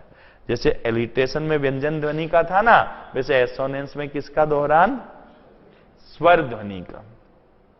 हाँ जी, स्वर ध्वनि शब्द के आरंभ में भी आ सकती है और मध्य में भी आ सकती है। एक कविता आपके सामने मैं रखता हूं और राइम भी उसी में समझाऊंगा। तैयार हैं आप लोग? हाँ जी, देखिए आज मैंने जो साहित्य के ये 5 नंबर के प्रश्नों के बारे में आपको बताया, तो देखिए इतनी सी देर में अगर आपको 50% भी समझ में आ गया है, तो जब पढ़ाऊंगा तो 100% समझ में आएगा। देखिए अपन रेडी? देखिए, आप सभी ने बचपन में कविता अंग्रेजी की सुनी होगी, पढ़ी होगी। कौन सी है? मैं आपके सामने लिखता हूं। ट्विंकल, मेरे साथ गाइएंगे। Twinkle twinkle twinkle twinkle little star. बोलिए, शर्मा रहे? हाँ, twinkle twinkle little star, how I wonder what you are, up above the world so high, like a diamond in the sky। पढ़ा है, सुना है आपने कविता? ट्विंकल ट्विंकल लिटिल स्टार, फिर क्या है? How I wonder what you are. अब आर नहीं बोलते, व्हाट यू आर। आप फनेटिक्स पढ़ेंगे ना तो आप देखेंगे। Star, okay, twinkle twinkle little star, how I wonder what you are, up above the world so high, और like a diamond in the sky. आ गई जी कविता? प्रश्न कैसे आएंगे? कविता आपके सामने रख दी है और अब प्रश्न आपके सामने रख रहा हूं, तैयार हैं? सिलेबस आपके सामने रख दिया कि नहीं रख दिया? और देखिए, पहली पहली कविता की लाइन है कौन सी? Twinkle twinkle little star. इसमें कौन कौन से अलंकार आपको देखने को मिल रहे हैं? सिर्फ पहली पंक्ति, ट्विंकल ट्विंकल लिटिल स्टार, अलंकार की बात कर रहे हैं। हां जी, खुलकर बोलिए। एलिट्रेशन नजर आ रहा है? टी की ध्वनि रिपीट हो रही है कि नहीं हो रही है? तो सबसे पहले एलिट्रेशन है, निसंदेह एलिट्रेशन है। हां जी, दो शब्दों में या दो से अधिक शब्दों के आरंभ में अगर व्यंजन ध्वनि का दोहरान होता है तो एलिट्रेशन होता है, निसंदेह। लेकिन आप देखेंगे, क्या देखेंगे कि ट्विंकल में भी छोटा ई आया और ट्विंकल में भी छोटा ई आया, तो क्या ये एसोनेंस नहीं हो सकता? ये एसोनेंस इसलिए नहीं हो सकता ना, बीच में तो स्वर ध्वनि रिपीट हो सकती है एसोनेंस में, आरंभ में भी और बीच में भी। व्यंजन ध्वनि आरंभ में, एलिट्रेशन में आरंभ में आएगा, स्वर ध्वनि तो आरंभ में भी आ सकती है और मध्य में भी आ सकती है। और ये दो शब्द बराबर में ही हो ऐसा जरूरी नहीं है, बीच में कोई अन्य शब्द भी आ सकता है, बस इतने पास होने चाहिए कि नजर आ जाए। समझ रहे हैं बात को? अब देखिए, मैं बताता हूं आपको, स्वर ध्वनि समान होनी चाहिए लेकिन व्यंजन ध्वनि भिन्न होनी चाहिए एसोनेंस के लिए। व्यंजन ध्वनि समान हुई तो ये तो क्या हो जाएगा? एलिट्रेशन हो जाएगा, और अगर एलिट्रेशन हो गया तो फिर एसोनेंस नहीं हो सकता है। समझ रहे हैं क्या बात को?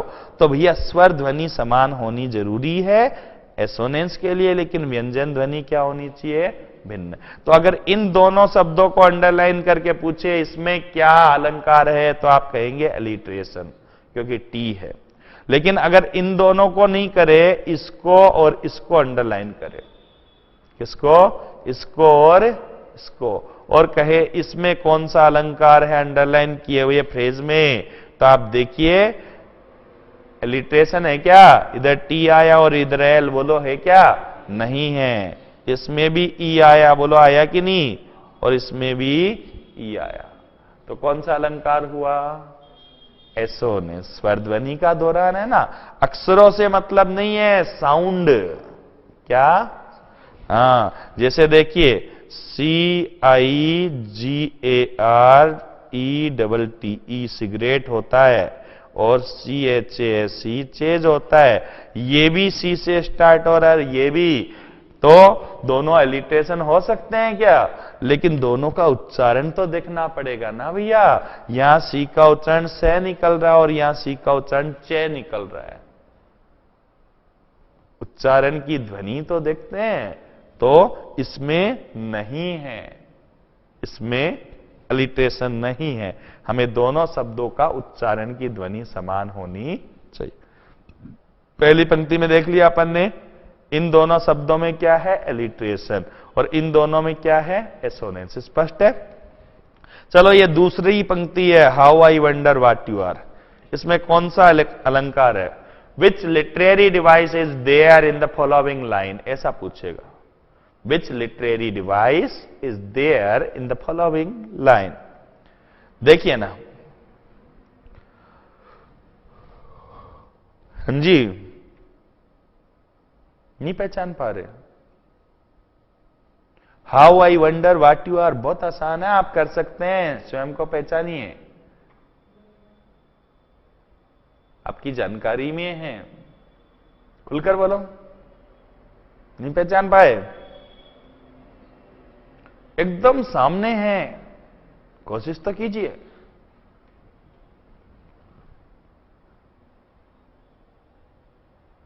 हो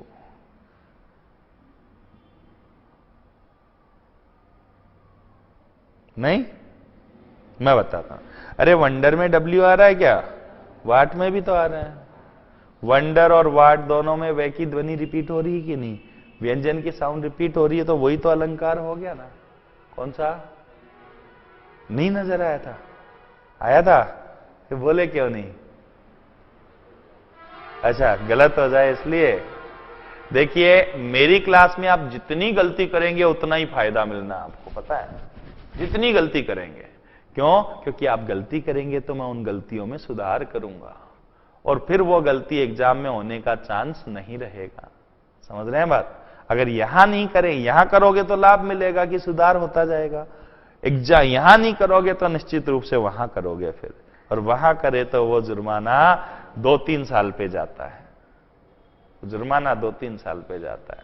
नहीं, क्योंकि अगली वैकेंसी कब निकाले सरकार का क्या पता है। इंतजार करना पड़ता है ना। पिछली से अब तक करना पड़ा कि नहीं करना पड़ा जी। तो ये हो गया। चलो अब की बार घबराएंगे नहीं, कॉन्फिडेंस से बोल दीजिए, कोई टेंशन नहीं है। तीसरी पंक्ति है, up about the world so high. कौन सा अलंकार है? खुलकर बताइए। Up about the world so high.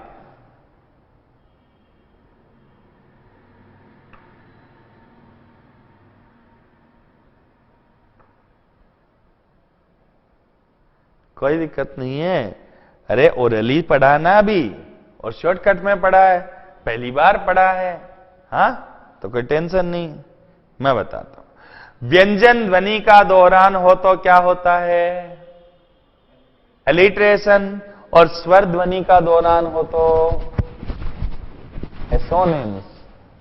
स्वर ध्वनि का रिपीटिशन हो तो, वोवल साउंड का रिपीटिशन हो तो एसोनेंस, और कॉन्सोनेंट साउंड का रिपीटिशन हो तो एलिट्रेशन। यही तो बताया ना। तो यहां पर देखिए, अप में ए आ रहा है क्या? अबव में भी ए आ रहा है कि नहीं? बोलिए। अप अबव, तो 2 शब्दों में भैया स्वर ध्वनि का दोहरान हो गया ना, बस हो गया काम। कौन सा अलंकार है? एसोनेंस है। अंतिम पंक्ति आपके सामने, इसमें बता डाला तो मान जाऊंगा। Like a diamond in the sky. मैं आपके लिए उच्चारण भी तो कर रहा हूं, दोबारा करता हूं, देखिए। Like a diamond in the sky.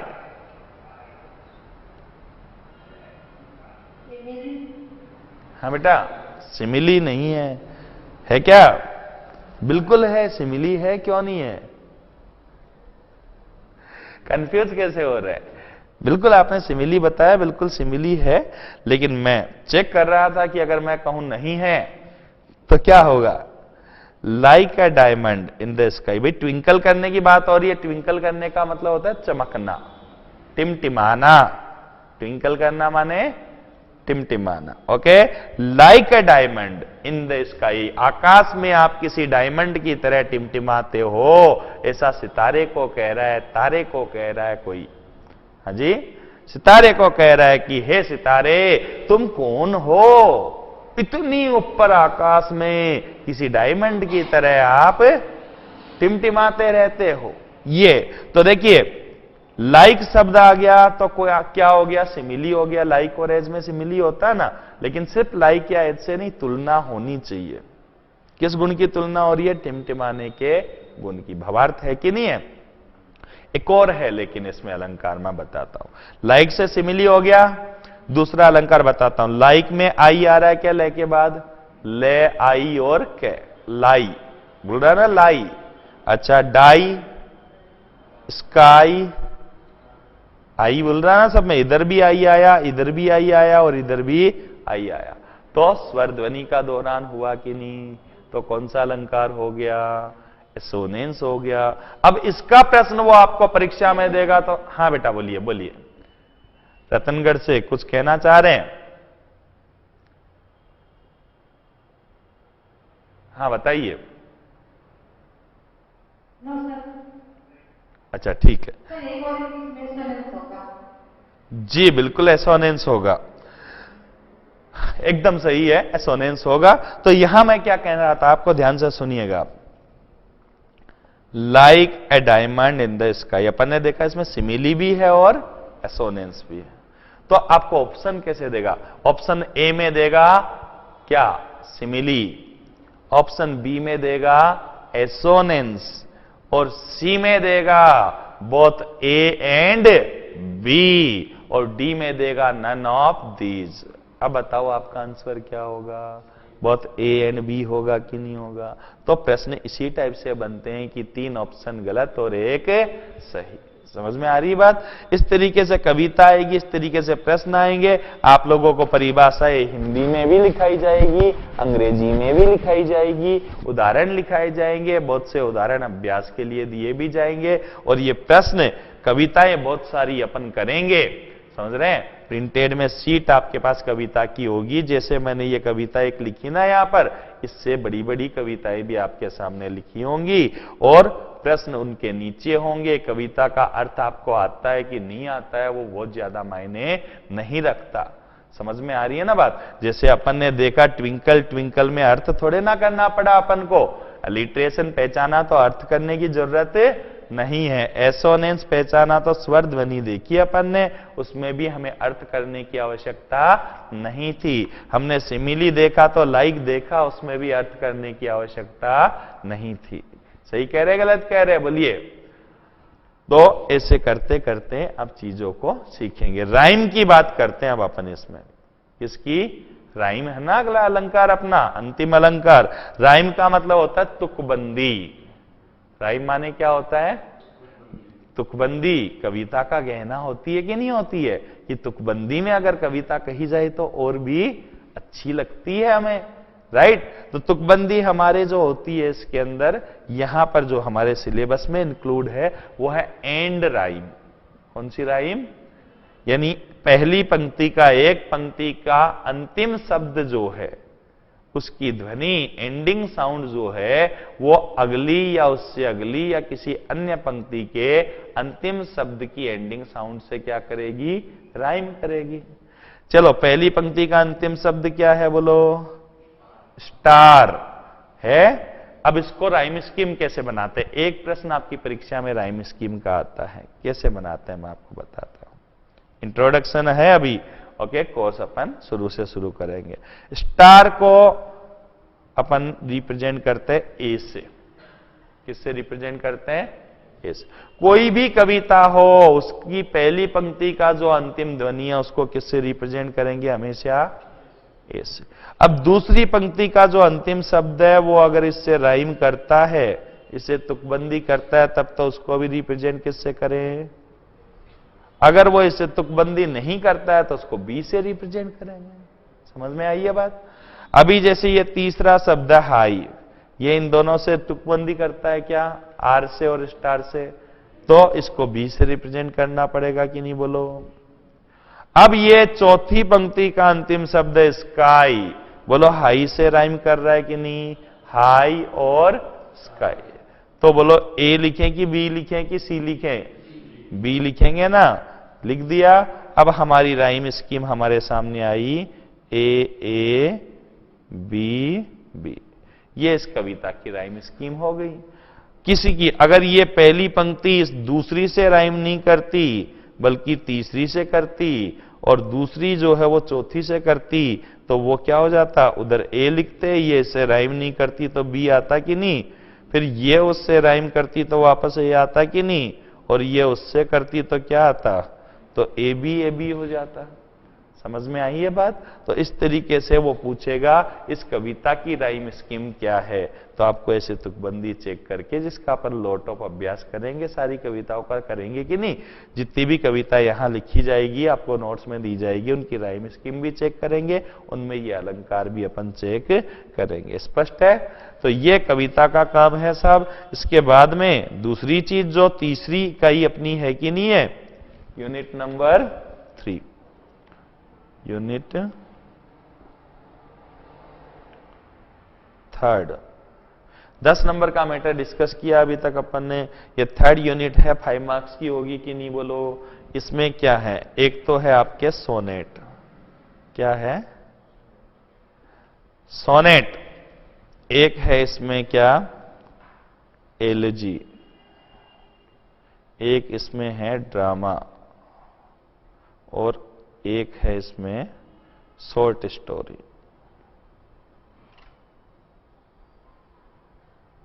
इसके अलावा इसमें मॉडल्स हैं, एक ग्रामर का टॉपिक, इसके अलावा इडियम्स एंड फ्रेजेज हैं।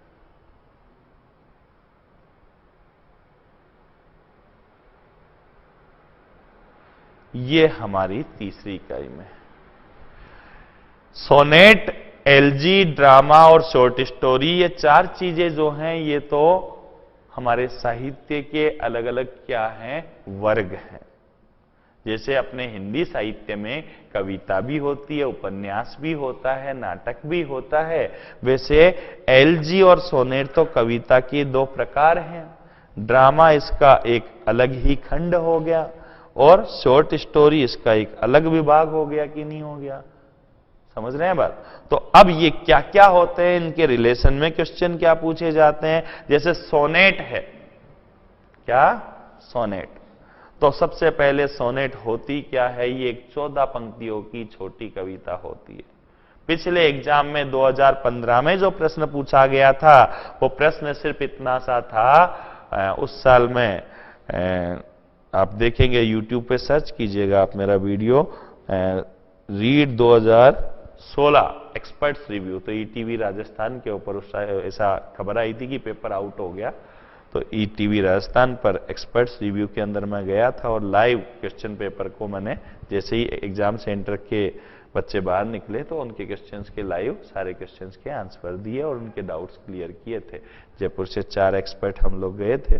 तो यहां जो बात कर रहा हूं आपसे कि क्या कहना चाह रहा हूं कि बड़े आसान आसान प्रश्न आए थे, लेकिन बात यह है कि हर साल एग्जामिनर को भी सिलेबस थोड़ा ज्यादा समझ में आता है और हर साल उसके प्रश्न का स्तर भी थोड़ा ज्यादा बढ़ जाता है।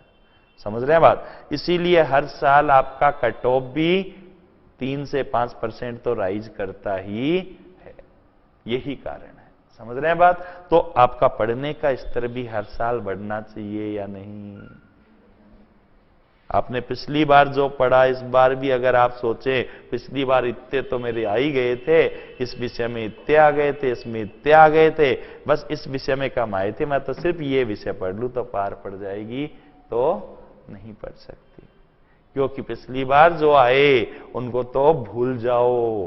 अब की बार तैयारी नहीं की तो उत्ते भी नहीं आने हैं। समझ रहे हैं बात? दोबारा तैयारी उत्ते लाने के लिए भी दोबारा तैयारी करनी होगी, ये चीज आती है। तो जो बात कह रहे हैं वो ये है, प्रश्न पूछा गया, ए short poem of 14 lines is called, 14 पंक्तियों की छोटी कविता को क्या कहते हैं? तो क्या कहते हैं? सोनेट कहते हैं।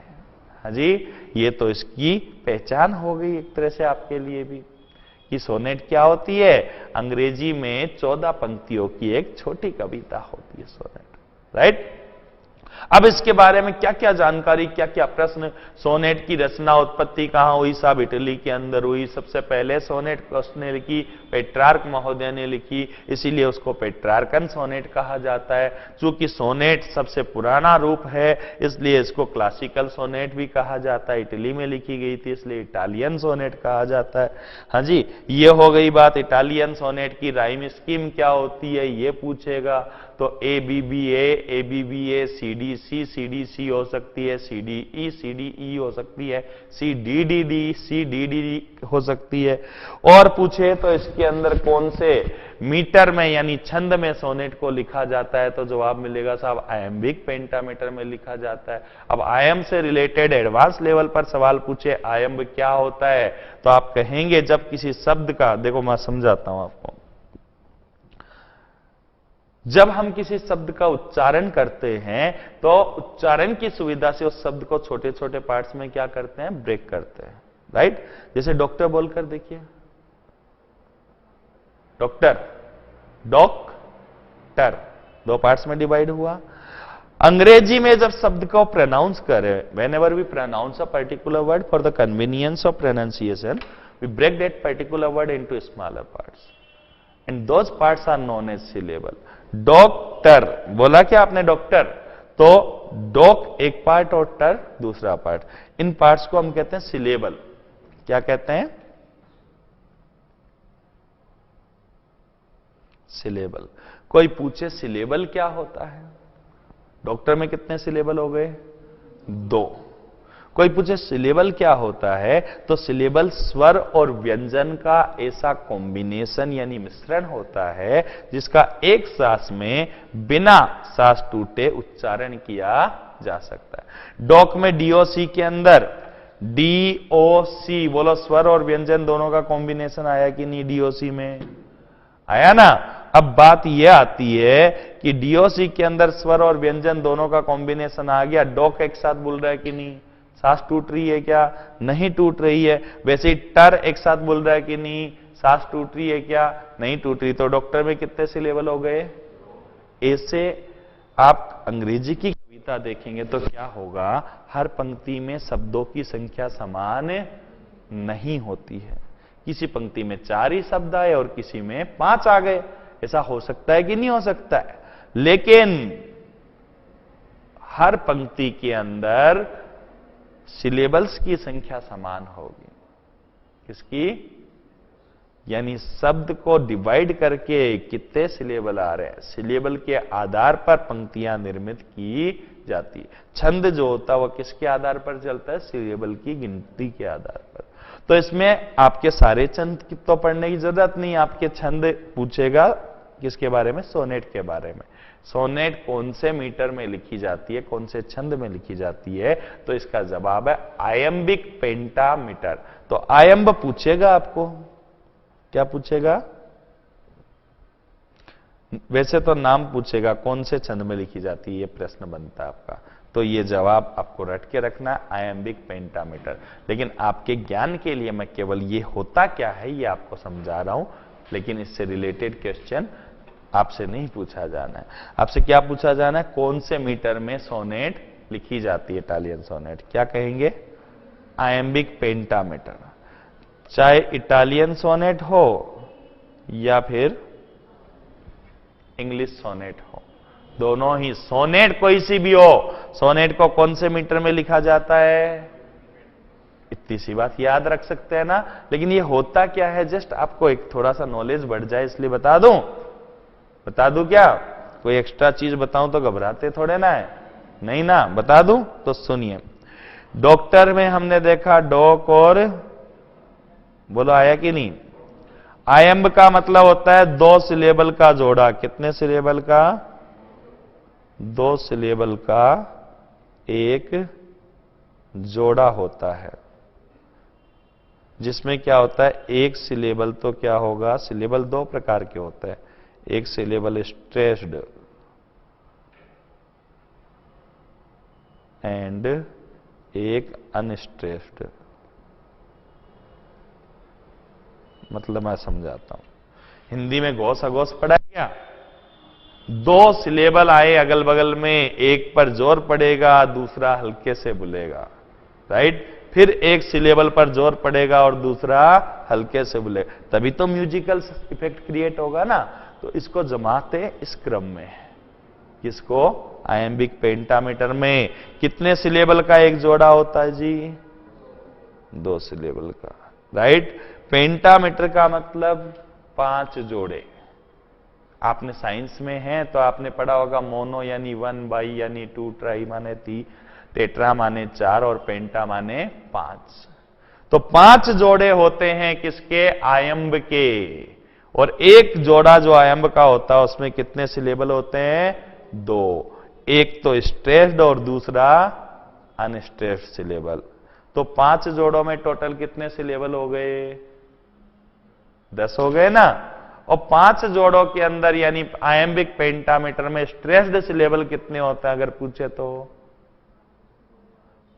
आयम्बिक पेंटामीटर में स्ट्रेस्ड 5 हो गए और 5 अनस्ट्रेस्ड हो गए, टोटल 10 हो गए। तो ये ऐसे सवाल बने तो जवाब दिए जा सकते हैं कि नहीं? हालांकि ये थोड़ा सा एडवांस लेवल पर चला गया। अगले साल से अगली बार जो एग्जाम होगा तब वहां तक पहुंचने की उम्मीद है। क्या पता थोड़ा तेज चल जाए बंदा, इसी बार पहुंच जाए। तो आपको तैयार तो रखना होगा कि नहीं रखना होगा? समझ में आ रही है बात? ये चीज तो बड़ी आसान चीजें हैं। तो सोनेट के बारे में सारी जानकारी दी जाएगी। इंग्लैंड में कौन लेकर के आया इटली से, मिल्टन ने लिखा, वो क्या चेंजेस किए, किस नाम से जानी जाती है, शेक्सपियर ने लिखा, क्या चेंजेस किए, किस नाम से जानी जाती है, राइट। जॉन मिल्टन ने बहुत सी सोनेट्स लिखी, ऐसे ही विलियम शेक्सपियर ने भी बहुत सी सोनेट्स लिखी, राइट।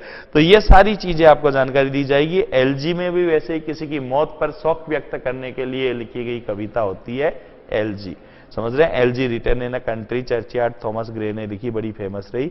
ड्रामा आप जानते हैं अलग अलग वर्जन होते हैं, कॉमेडी होती है, रोमांस होता है, ट्रेजेडी होती है, हाँ जी, हिस्टोरिकल ड्रामा हो सकता है। ये ड्रामा के अलग अलग प्रकार है। शॉर्ट स्टोरी आपने पढ़ी है, आर के नारायण की शॉर्ट स्टोरीज पढ़ी कि नहीं? इसके भी अलग अलग एलिमेंट्स होते हैं।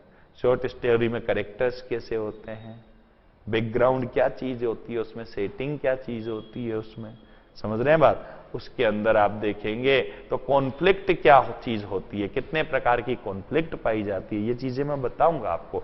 लेकिन बहुत आसान है, थोड़ा सा मैटर है।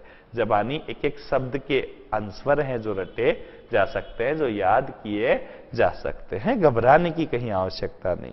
बस आपको ये यकीन रखना होगा कि सर हैं और जिम्मेदारी लेने को खड़े हैं, तो हमें पूरे यकीन के साथ केवल पढ़ना है।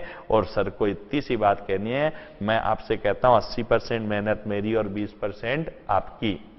और आप ये कहे गुरुजी हमें तो बता देना बेटा, तेरे को यहां पर मेहनत करनी है, मैं उत्तर कर लूंगा, बाकी मैं तो कुछ भी नहीं जानता, आप जानो और आपका काम।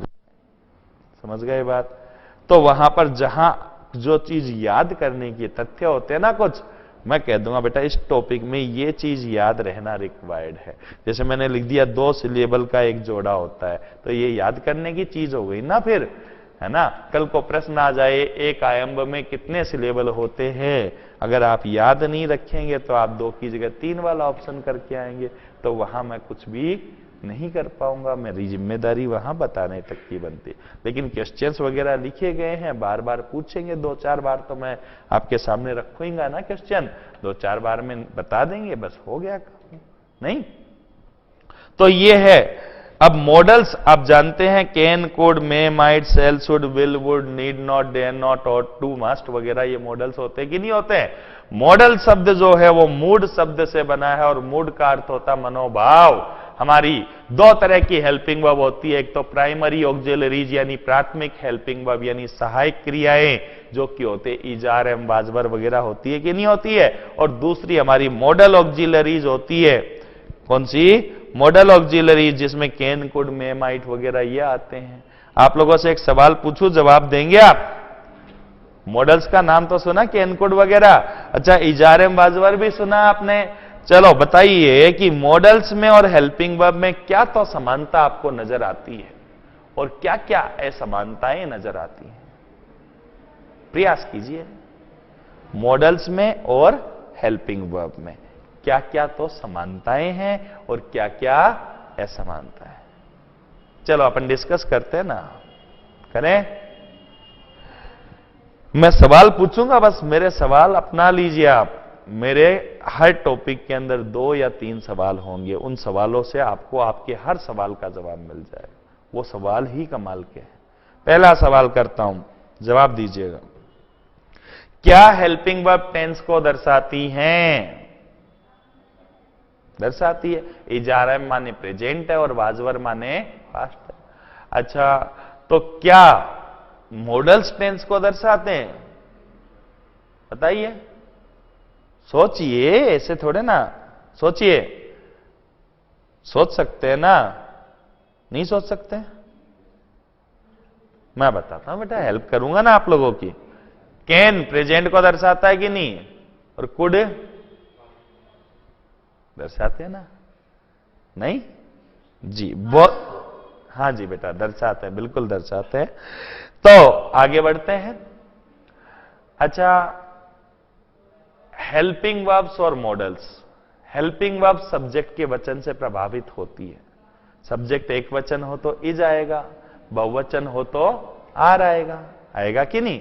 लेकिन मॉडल्स कभी भी सब्जेक्ट के वचन से प्रभावित, चाहे सब्जेक्ट एक वचन हो या बहुवचन, सबके साथ कैन आता है, सबके साथ कुड आता है, सबके साथ मे आता है, सबके साथ वुड आता है। हर मॉडल हर प्रकार के सब्जेक्ट के साथ आता है, चाहे वो सब्जेक्ट एक वचन हो या बहुवचन, कोई फर्क ही नहीं पड़ता। स्पष्ट है ये बात? अब मॉडल्स में क्या चीज अतिरिक्त होती है, मैं आपको बताता हूं कि मॉडल शब्द जो है वो मूड शब्द को एक्सप्रेस करता है। मूड, मूड का मतलब आप कहते हैं ना, अरे यार मूड खराब हो गया, बोलते हो नहीं बोलते हो? मूड खराब कर दिया आज तो मूड का मतलब क्या है? मूंड, एक तो मूंड होता है, मारवाड़ी में बोलते हैं मूंड फूट गयो।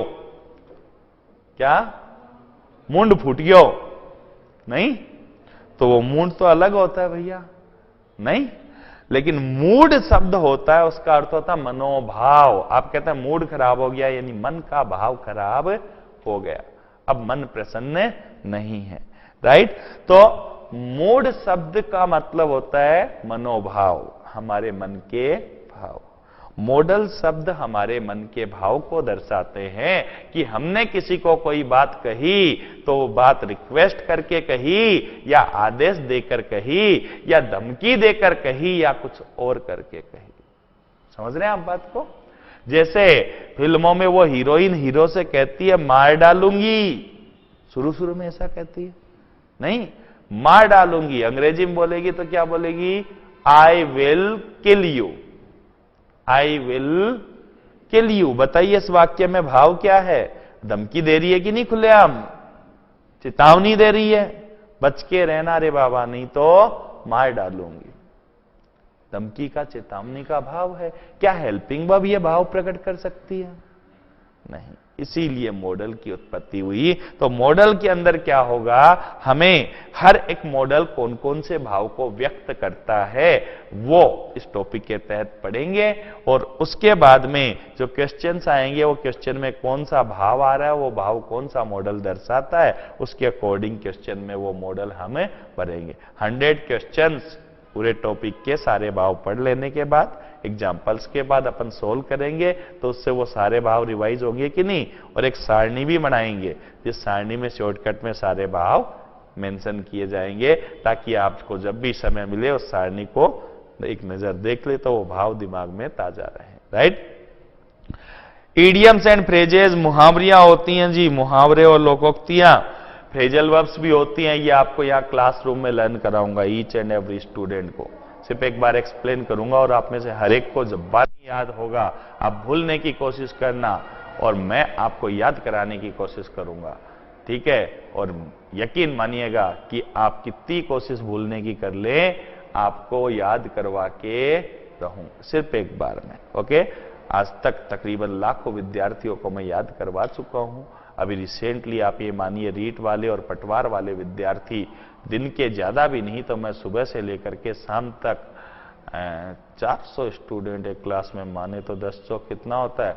4000 ना, चलो 4000 भी नहीं तो 2.5 से 3000 विद्यार्थियों को रोज याद करवाता हूं। समझ रहे हैं ना बात? हाँ, हर लेवल के विद्यार्थी उसमें आते हैं। तो बढ़ जाते हैं आगे अपन जी। ये अपना सेक्शन था सी। कितने हो गए? 3 हो गए ना। बाकी 3 को शॉर्टकट में एक बार बता दूं क्या होता है, उसको पढ़ेंगे कैसे वो फिर देखेंगे। तो ये यूनिट नंबर कौन सी है? यूनिट 4 है ना। यूनिट 4 में मेथड है बेटा। क्या है? मेथड। यूनिट 4 के अंदर आएगा प्रिंसिपल्स ऑफ टीचिंग इंग्लिश।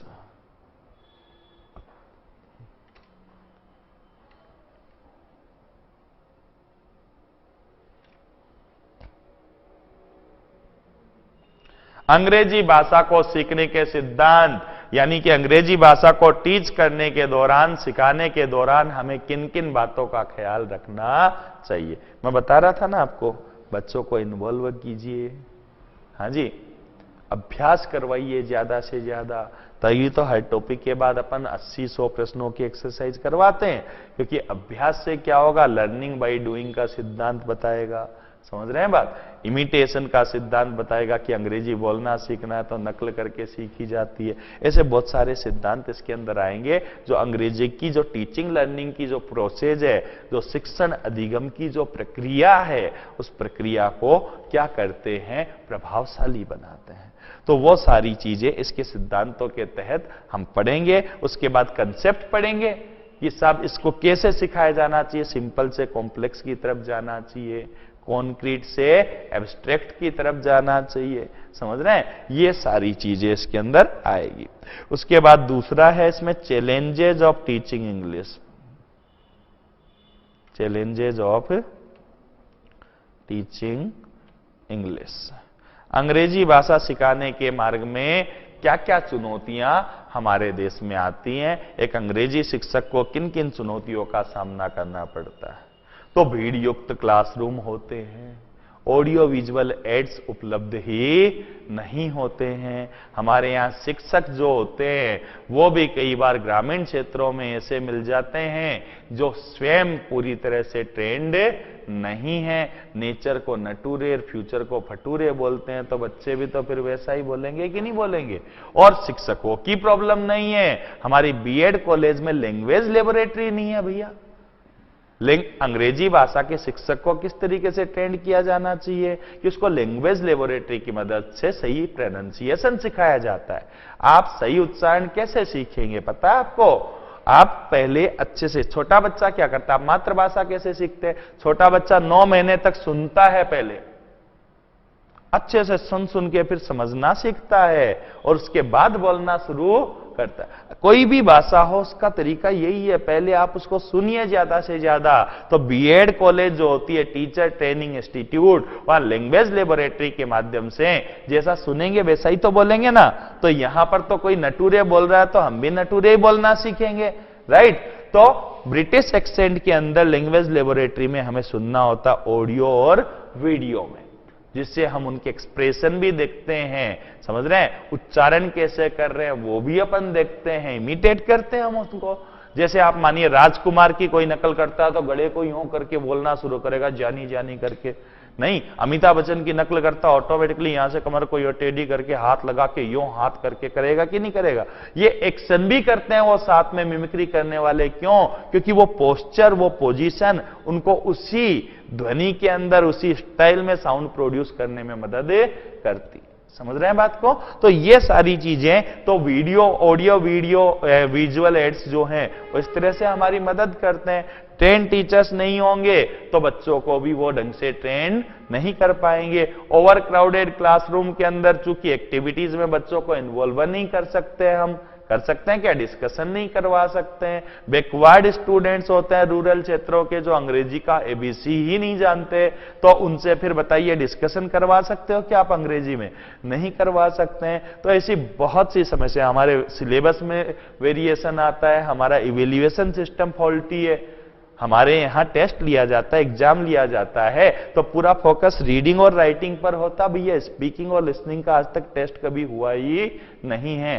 तो जब उनका टेस्ट ही नहीं होता तो उनको डेवलप करने का प्रयास कौन करेगा जब उनके मार्क्स ही नहीं मिलते तो, राइट? तो बहुत सी समस्याएं हैं।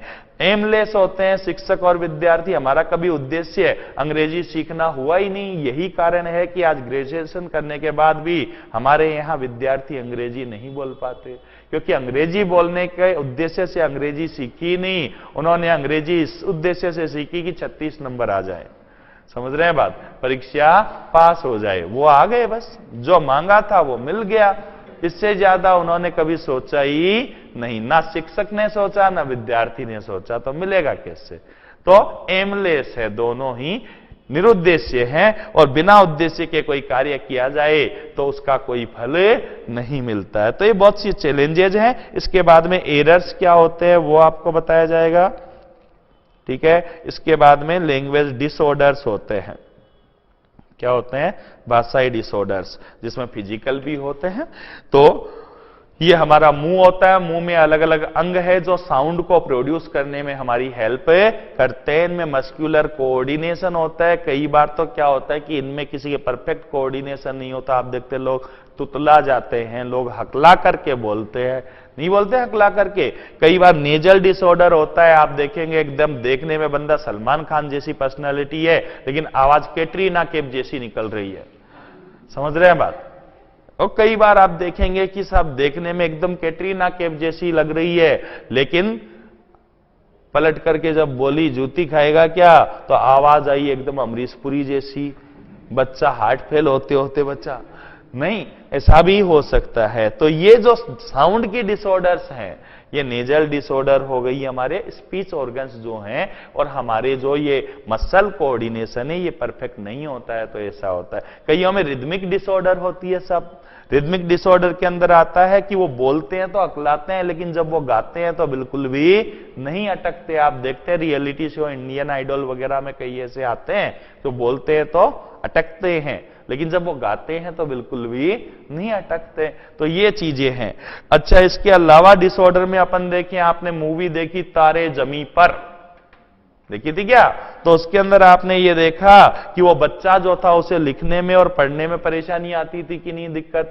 वो गणित के सवाल पढ़ता था तो साहब 2 इधर से उठता था, 4 इधर से उठता था, प्लस इधर से उठता था और माइनस इधर से उठता था और उसके सामने आकर नाचने लग जाता था जैसे कोई भूत प्रेत नाच रहा हो। समझ रहे हैं बात? बेचारे के पल्ले ही नहीं पड़ता था लिखा हुआ क्या है।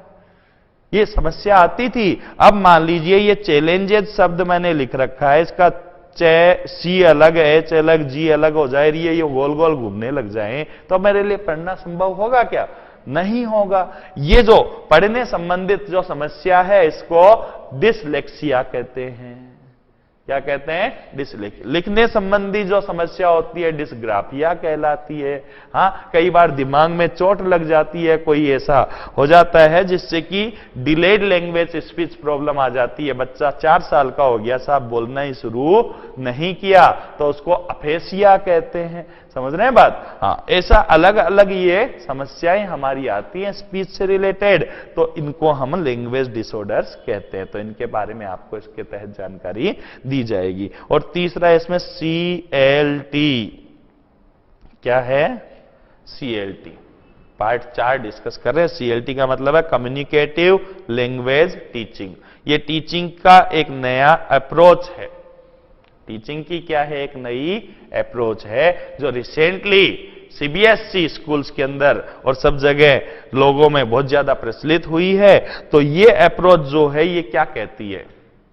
ये कहती है भैया लैंग्वेज सीखने का मतलब क्या है कि चारों स्किल्स जो लैंग्वेज के हैं L, S, R और W, चारों पर परफेक्ट कमांड होना जरूरी है। सिर्फ लिखना पढ़ना आता है तो लैंग्वेज आती है? नहीं।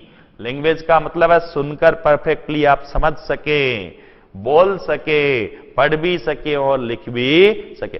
चारों स्किल्स पर परफेक्शन आना चाहिए, मास्टरी आनी चाहिए। तो ये चारों स्किल्स को टारगेट बना करके और एक्टिविटी बेस्ड लर्निंग करवाई जाती है, जिसमें हमारी जो टीचिंग लर्निंग प्रोसेस होती है वो पूरी तरह से लर्नर सेंटर्ड होती है।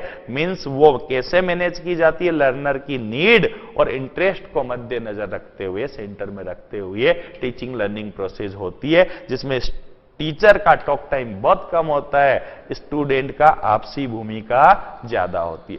टीचर का काम सिर्फ इतना है, एक फैसिलिटेटर का काम होता है कि टीचर बच्चों को ज्यादा से ज्यादा ऐसी एक्टिविटीज क्लासरूम में क्रिएट करता है जिन एक्टिविटीज में बच्चों को ज्यादा से ज्यादा टारगेट लैंग्वेज को बोलने का, ज्यादा से ज्यादा उसे सुनने का अवसर प्राप्त हो, क्योंकि बोल करके और सुन करके ही वो उस लैंग्वेज को सीख पाएंगे। समझ रहे हैं बात? तो शिक्षक अपॉर्चुनिटीज उपलब्ध कराता है, विभिन्न एक्टिविटीज करवाता है जिनके माध्यम से वो लैंग्वेज के प्रति, टारगेट लैंग्वेज के प्रति विद्यार्थियों को क्या करता है? एक्सपोज करता है।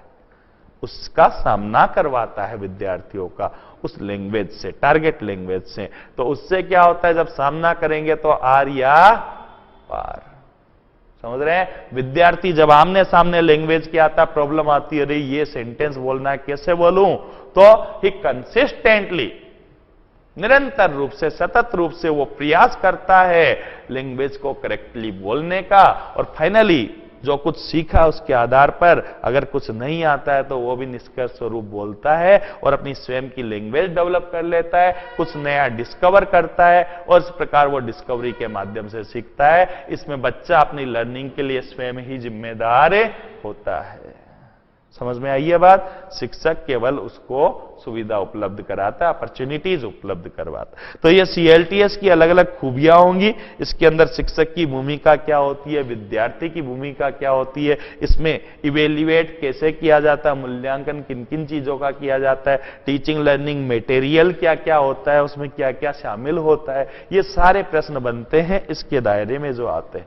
इन सब प्रश्नों का जवाब आपके पास होना चाहिए। ये बातें डिस्कस की गई, मतलब पूरा टॉपिक आपके दिमाग में सेट है।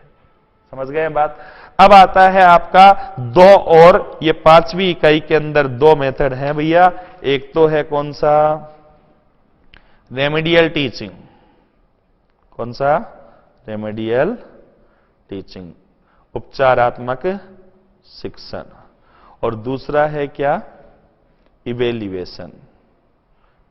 इवेल्युएशन माने तो मूल्यांकन हो गया साहब, फॉर्मेटिव इवेल्युएशन, समेटिव इवेल्युएशन, और सीसी यानी continuous and comprehensive evaluation. Continuous and comprehensive evaluation recently propounded है 2008-9 के बाद में। अब हमारे सीबीएसई बोर्ड में इसी को लागू किया गया है। और हम बात करें तो इसके अंदर स्कॉलिस्टिक और नॉन स्कॉलिस्टिक दोनों पहलू विद्यार्थी के जो है उनका मूल्यांकन किया जाता है, यानी पढ़ाई से रिलेटेड भी, और उनका फिजिकल, खेलकूद और सोशल और कैरेक्टरिस्टिक जो गुण है चरित्र के, उनका भी मूल्यांकन किया जाता है। तो ये सीसीई के तहत होता है विस्तृत। और आपका फॉर्मेटिव और समेटिव, ये केवल किससे रिलेटेड होते हैं, शैक्षणिक से। देखो सेशन शुरू कब होता है, जुलाई से मान लो, चलो मानने वैसे अप्रैल से हो जाता है सीबीएसई में, अपन जुलाई से मान लेते हैं, जुलाई से लेकर मार्च तक मान लें, ठीक है। 1 इकाई पूरी की जिसमें 2 चैप्टर थे, पूरी करने के बाद टेस्ट लिया बच्चे का, टेस्ट ले लिया, टेस्ट में पता लगा बच्चे ने क्या किया, कितना सीखा है, कितना नहीं सीखा है, राइट। अगर सारे बच्चों के कम नंबर आए, मतलब गुरुजी ने जिस तरीके से सिखाया वो तरीका प्रभावशाली नहीं है। कुछ एक के कम आए हैं तो उसके क्या कमी आई, किस लिखने में कमी आई, समझने में आई, फैक्ट प्रोवाइड नहीं करवाया, क्या नहीं करवाया, तो बच्चे की कमियां सामने निकल कर आएंगी कि नहीं आएंगी। यानी टीचर को फीडबैक मिलता है, विद्यार्थी कितना सीख पा रहा है, विद्यार्थी के कहां फोकस करने की जरूरत है, मेरी जो विधियां हैं, तरीके हैं, वो प्रभावशाली है या नहीं है। तो ये फीडबैक के आधार पर वो आगे के जो लेसन पढ़ाएगा उनमें इनका यूज करेगा, इस फीडबैक का, और वो इंप्रूवमेंट होगा कि नहीं उसमें। समझ रहे हैं बात? तो जो फॉर्मेटिव इवैल्यूएशन होता है वो प्रोसेस बेस्ड होता है, प्रोसेस ओरिएंटेड कहते हैं, यानी वो प्रक्रिया पर केंद्रित रहता है, प्रक्रिया को इंप्रूव करने के लिए। कौन सी प्रक्रिया? टीचिंग लर्निंग की प्रक्रिया को डेवलप करने के लिए, उसको इंप्रूव करने के लिए मूल्यांकन लिया जाता है। भाई अपन टर्म टेस्ट लेते हैं, अपन जो यूनिट टेस्ट लेते हैं, वो इसीलिए तो लेते हैं कि कौन बच्चा कमजोर है, क्या कमजोरी है, उसको निकालने की कोशिश करते हैं। अगले टेस्ट में पता लगता है निकली कि नहीं निकली, तो हम प्रक्रिया को क्या करें, इंप्रूव कर रहे हैं, टीचिंग और लर्निंग की खामियों को दूर कर रहे हैं, इसलिए वो टेस्ट ले रहे हैं। समेटिव में होता है एंड प्रोडक्ट, बच्चे ने टारगेट पाया या नहीं पाया, अगली क्लास में जाने के स्तर तक पहुंचा या नहीं, केवल रिजल्ट पाने के लिए हमारी एनुअल एग्जामिनेशन ली जाती है, फाइनल टेस्ट लिए जाते हैं, वो समेटिव में आ जाते हैं। और फाइनली आ गया सीसी, बताए स्कॉलिस्टिक और नॉन स्कॉलिस्टिक दोनों। इसके अंदर अलग अलग डिवाइसेज आएंगे, कैसे कैसे टेस्ट होते हैं, उनमें कैसे कैसे प्रश्न पूछे जाते हैं। हाँ जी, और हमारे जो चरित्र के गुण हैं, खेलकूद के, फिजिकल फिटनेस के गुण हैं, इन सब की जांच कैसे होती है, कौन कौन सी टेक्निक, इंटरव्यू टेक्निक है जी, ऑब्जर्वेशन टेक्निक है जी, जियोमेट्री टेक्निक है जी, ये कौन कौन सी टेक्निक है, इनके बारे में आपको बताया जाएगा। एक एक दो दो लाइन की चीजें, केवल ये है, इसमें ऐसे जांच करते हैं, इसमें ऐसे करते हैं, बड़ा आसान काम। तो ये 5 टॉपिक है केवल मेथड के। कितने टोटल? 5। कितने नंबर के हैं जी? 10 नंबर के। 10 नंबर के हैं, यानी 10 प्रश्न आएंगे। समझ गए बात? 15 पहले हो गए, 10 नंबर की लिटरेचर, 10 नंबर के मेथड। कितने हो गए जी? 20 नंबर। 5 नंबर का हो गया क्या? पैसेज हो गया 25, और फाइनली 5 नंबर का होता है फोनेटिक्स। ये यूनिट 6 है, ये फोनेटिक्स। क्या है? फोनेटिक्स। फोनेटिक्स के अंदर किसी शब्द का उच्चारण क्या है, जैसे ये है, बोलो क्या लिखा है? गो। मारवाड़ियों की तरह नहीं बोलना, ब्रिटिशर्स की तरह बोलना है। हाँ, ये आपको सिखाएंगे बेटा, जो पूरी लाइफ में काम आएगा आप लोगों के। समझ रहे हैं बात? हाँ, लाइफ में बेटा आपको संस्कृत नहीं बोलनी पड़ेगी, लेकिन अंग्रेजी बोलनी पड़ेगी। ये आप पर डिपेंड करता है, आप गो बोलना चाहते हैं कि गौ बोलना चाहते हैं। समझ रहे हैं बात? आप टेक बोलना चाहते हैं कि टेक बोलना चाहते हैं? आप लेडी बोलना चाहते हैं कि लेडी बोलना चाहते हैं? आप बेबी बोलना चाहते हैं कि बेबी बोलना चाहते हैं? समझ रहे हैं बात? ये आप पर है। आप बेड बोलना चाहते हैं कि बेड बोलना चाहते हैं? बीईडी बेड और बीएडी बेड दोनों का एक ही, दोनों में कंफ्यूज उलझ करके रहना चाहते हैं, या दोनों में फर्क जानना चाहते हैं? ये आप पर निर्भर। BOY बॉय बोलना चाहते हैं या बॉय बोलना चाहते हैं? Boy boy. TOY टॉय बोलना चाहते हैं या टोई बोलना चाहते हैं? समझ रहे हैं बात? ये फर्क है। आप एक शब्द बोलेंगे तो ये जरूर डिफाइन होगा। आज की दुनिया में, महानगरों की बात कर रहा हूं, आप किसी अच्छी जगह जाते हैं महानगर में, वहां पर आप टॉय बोलेंगे कि टॉय बोलेंगे, इससे यह पता लगेगा कौन से स्कूल के बाड़े से आप निकल कर आए हैं। एक शब्द से पता लगेगा। उन लोगों की लैंग्वेज बोल रहा हूं मैं। समझ रहे हैं? हाँ, कि भाई इसका किस स्तर की शिक्षा इसको मिली है। अंग्रेजी, मैं नहीं कहता कि अंग्रेजी आपका स्तर ना, एक भाषा है, मैं मानता हूं, इसीलिए तो मैं हिंदी में बोल रहा हूं, अंग्रेजी होने के बाद भी बोल रहा हूं, नहीं बोल रहा हूं, मारवाड़ी भी यूज कर रहा हूं। समझ रहे हैं बात? मैंने शो ऑफ बिल्कुल नहीं किया अपनी लैंग्वेज का। समझ रहे हैं? हाँ, ऐसा थोड़े ना मुझे लैंग्वेज नहीं बोलनी आती है। Taking things as they are, we have to consider what is possible for students to do and what more we can do to serve the country. The answer that has come to me and to those who are eager to see that the student world has given a good account to themselves is that they have to search within and look after their personal character, for purity of personal life is one indispensable condition for building a sound education। तो बोल सकते हैं, but हम हिंदी बोल रहे हैं क्यों? ताकि आपको कंफर्टेबल हो, राइट? स्टेप बाय स्टेप चीजें समझे। लेकिन ये चीज है, आप हिंदी बोलिए, इंग्लिश बोलिए, कोई फर्क नहीं पड़ता, आपकी मदर टंग है, आपको प्राउड होना चाहिए। लेकिन अगर अंग्रेजी बोलते हैं एक शब्द भी, वो शब्द का उच्चारण सही होना चाहिए। एक शब्द भी हो, उच्चारण सही होना चाहिए, राइट? तो आपको पता लगेगा कि आपने सीखा वो गलत नहीं सीखा, थोड़ा सीखा, लेकिन जो सीखा वो सही सीखा। बात वो है, समझ रहे हो मेरे पॉइंट को? नहीं सीखा कोई दिक्कत नहीं, लेकिन जो सीखा वो गलत नहीं सीखा। परीक्षा का, आपकी शिक्षा के स्तर से मेरा वो मतलब है। आपको अंग्रेजी सिखाई गई नहीं सिखाई गई, उससे शिक्षा का स्तर डिसाइड नहीं हो रहा, लेकिन अंग्रेजी सही सिखाई गई या गलत सिखाई गई, उससे स्तर का हो रहा है। ओके, तो कल से अपना आरंभ करेंगे आपकी ये क्लास। तब तक के लिए शुभकामनाओं के साथ। अब बताइए कितने लोग अंग्रेजी लेना चाहते हैं ईमानदारी से?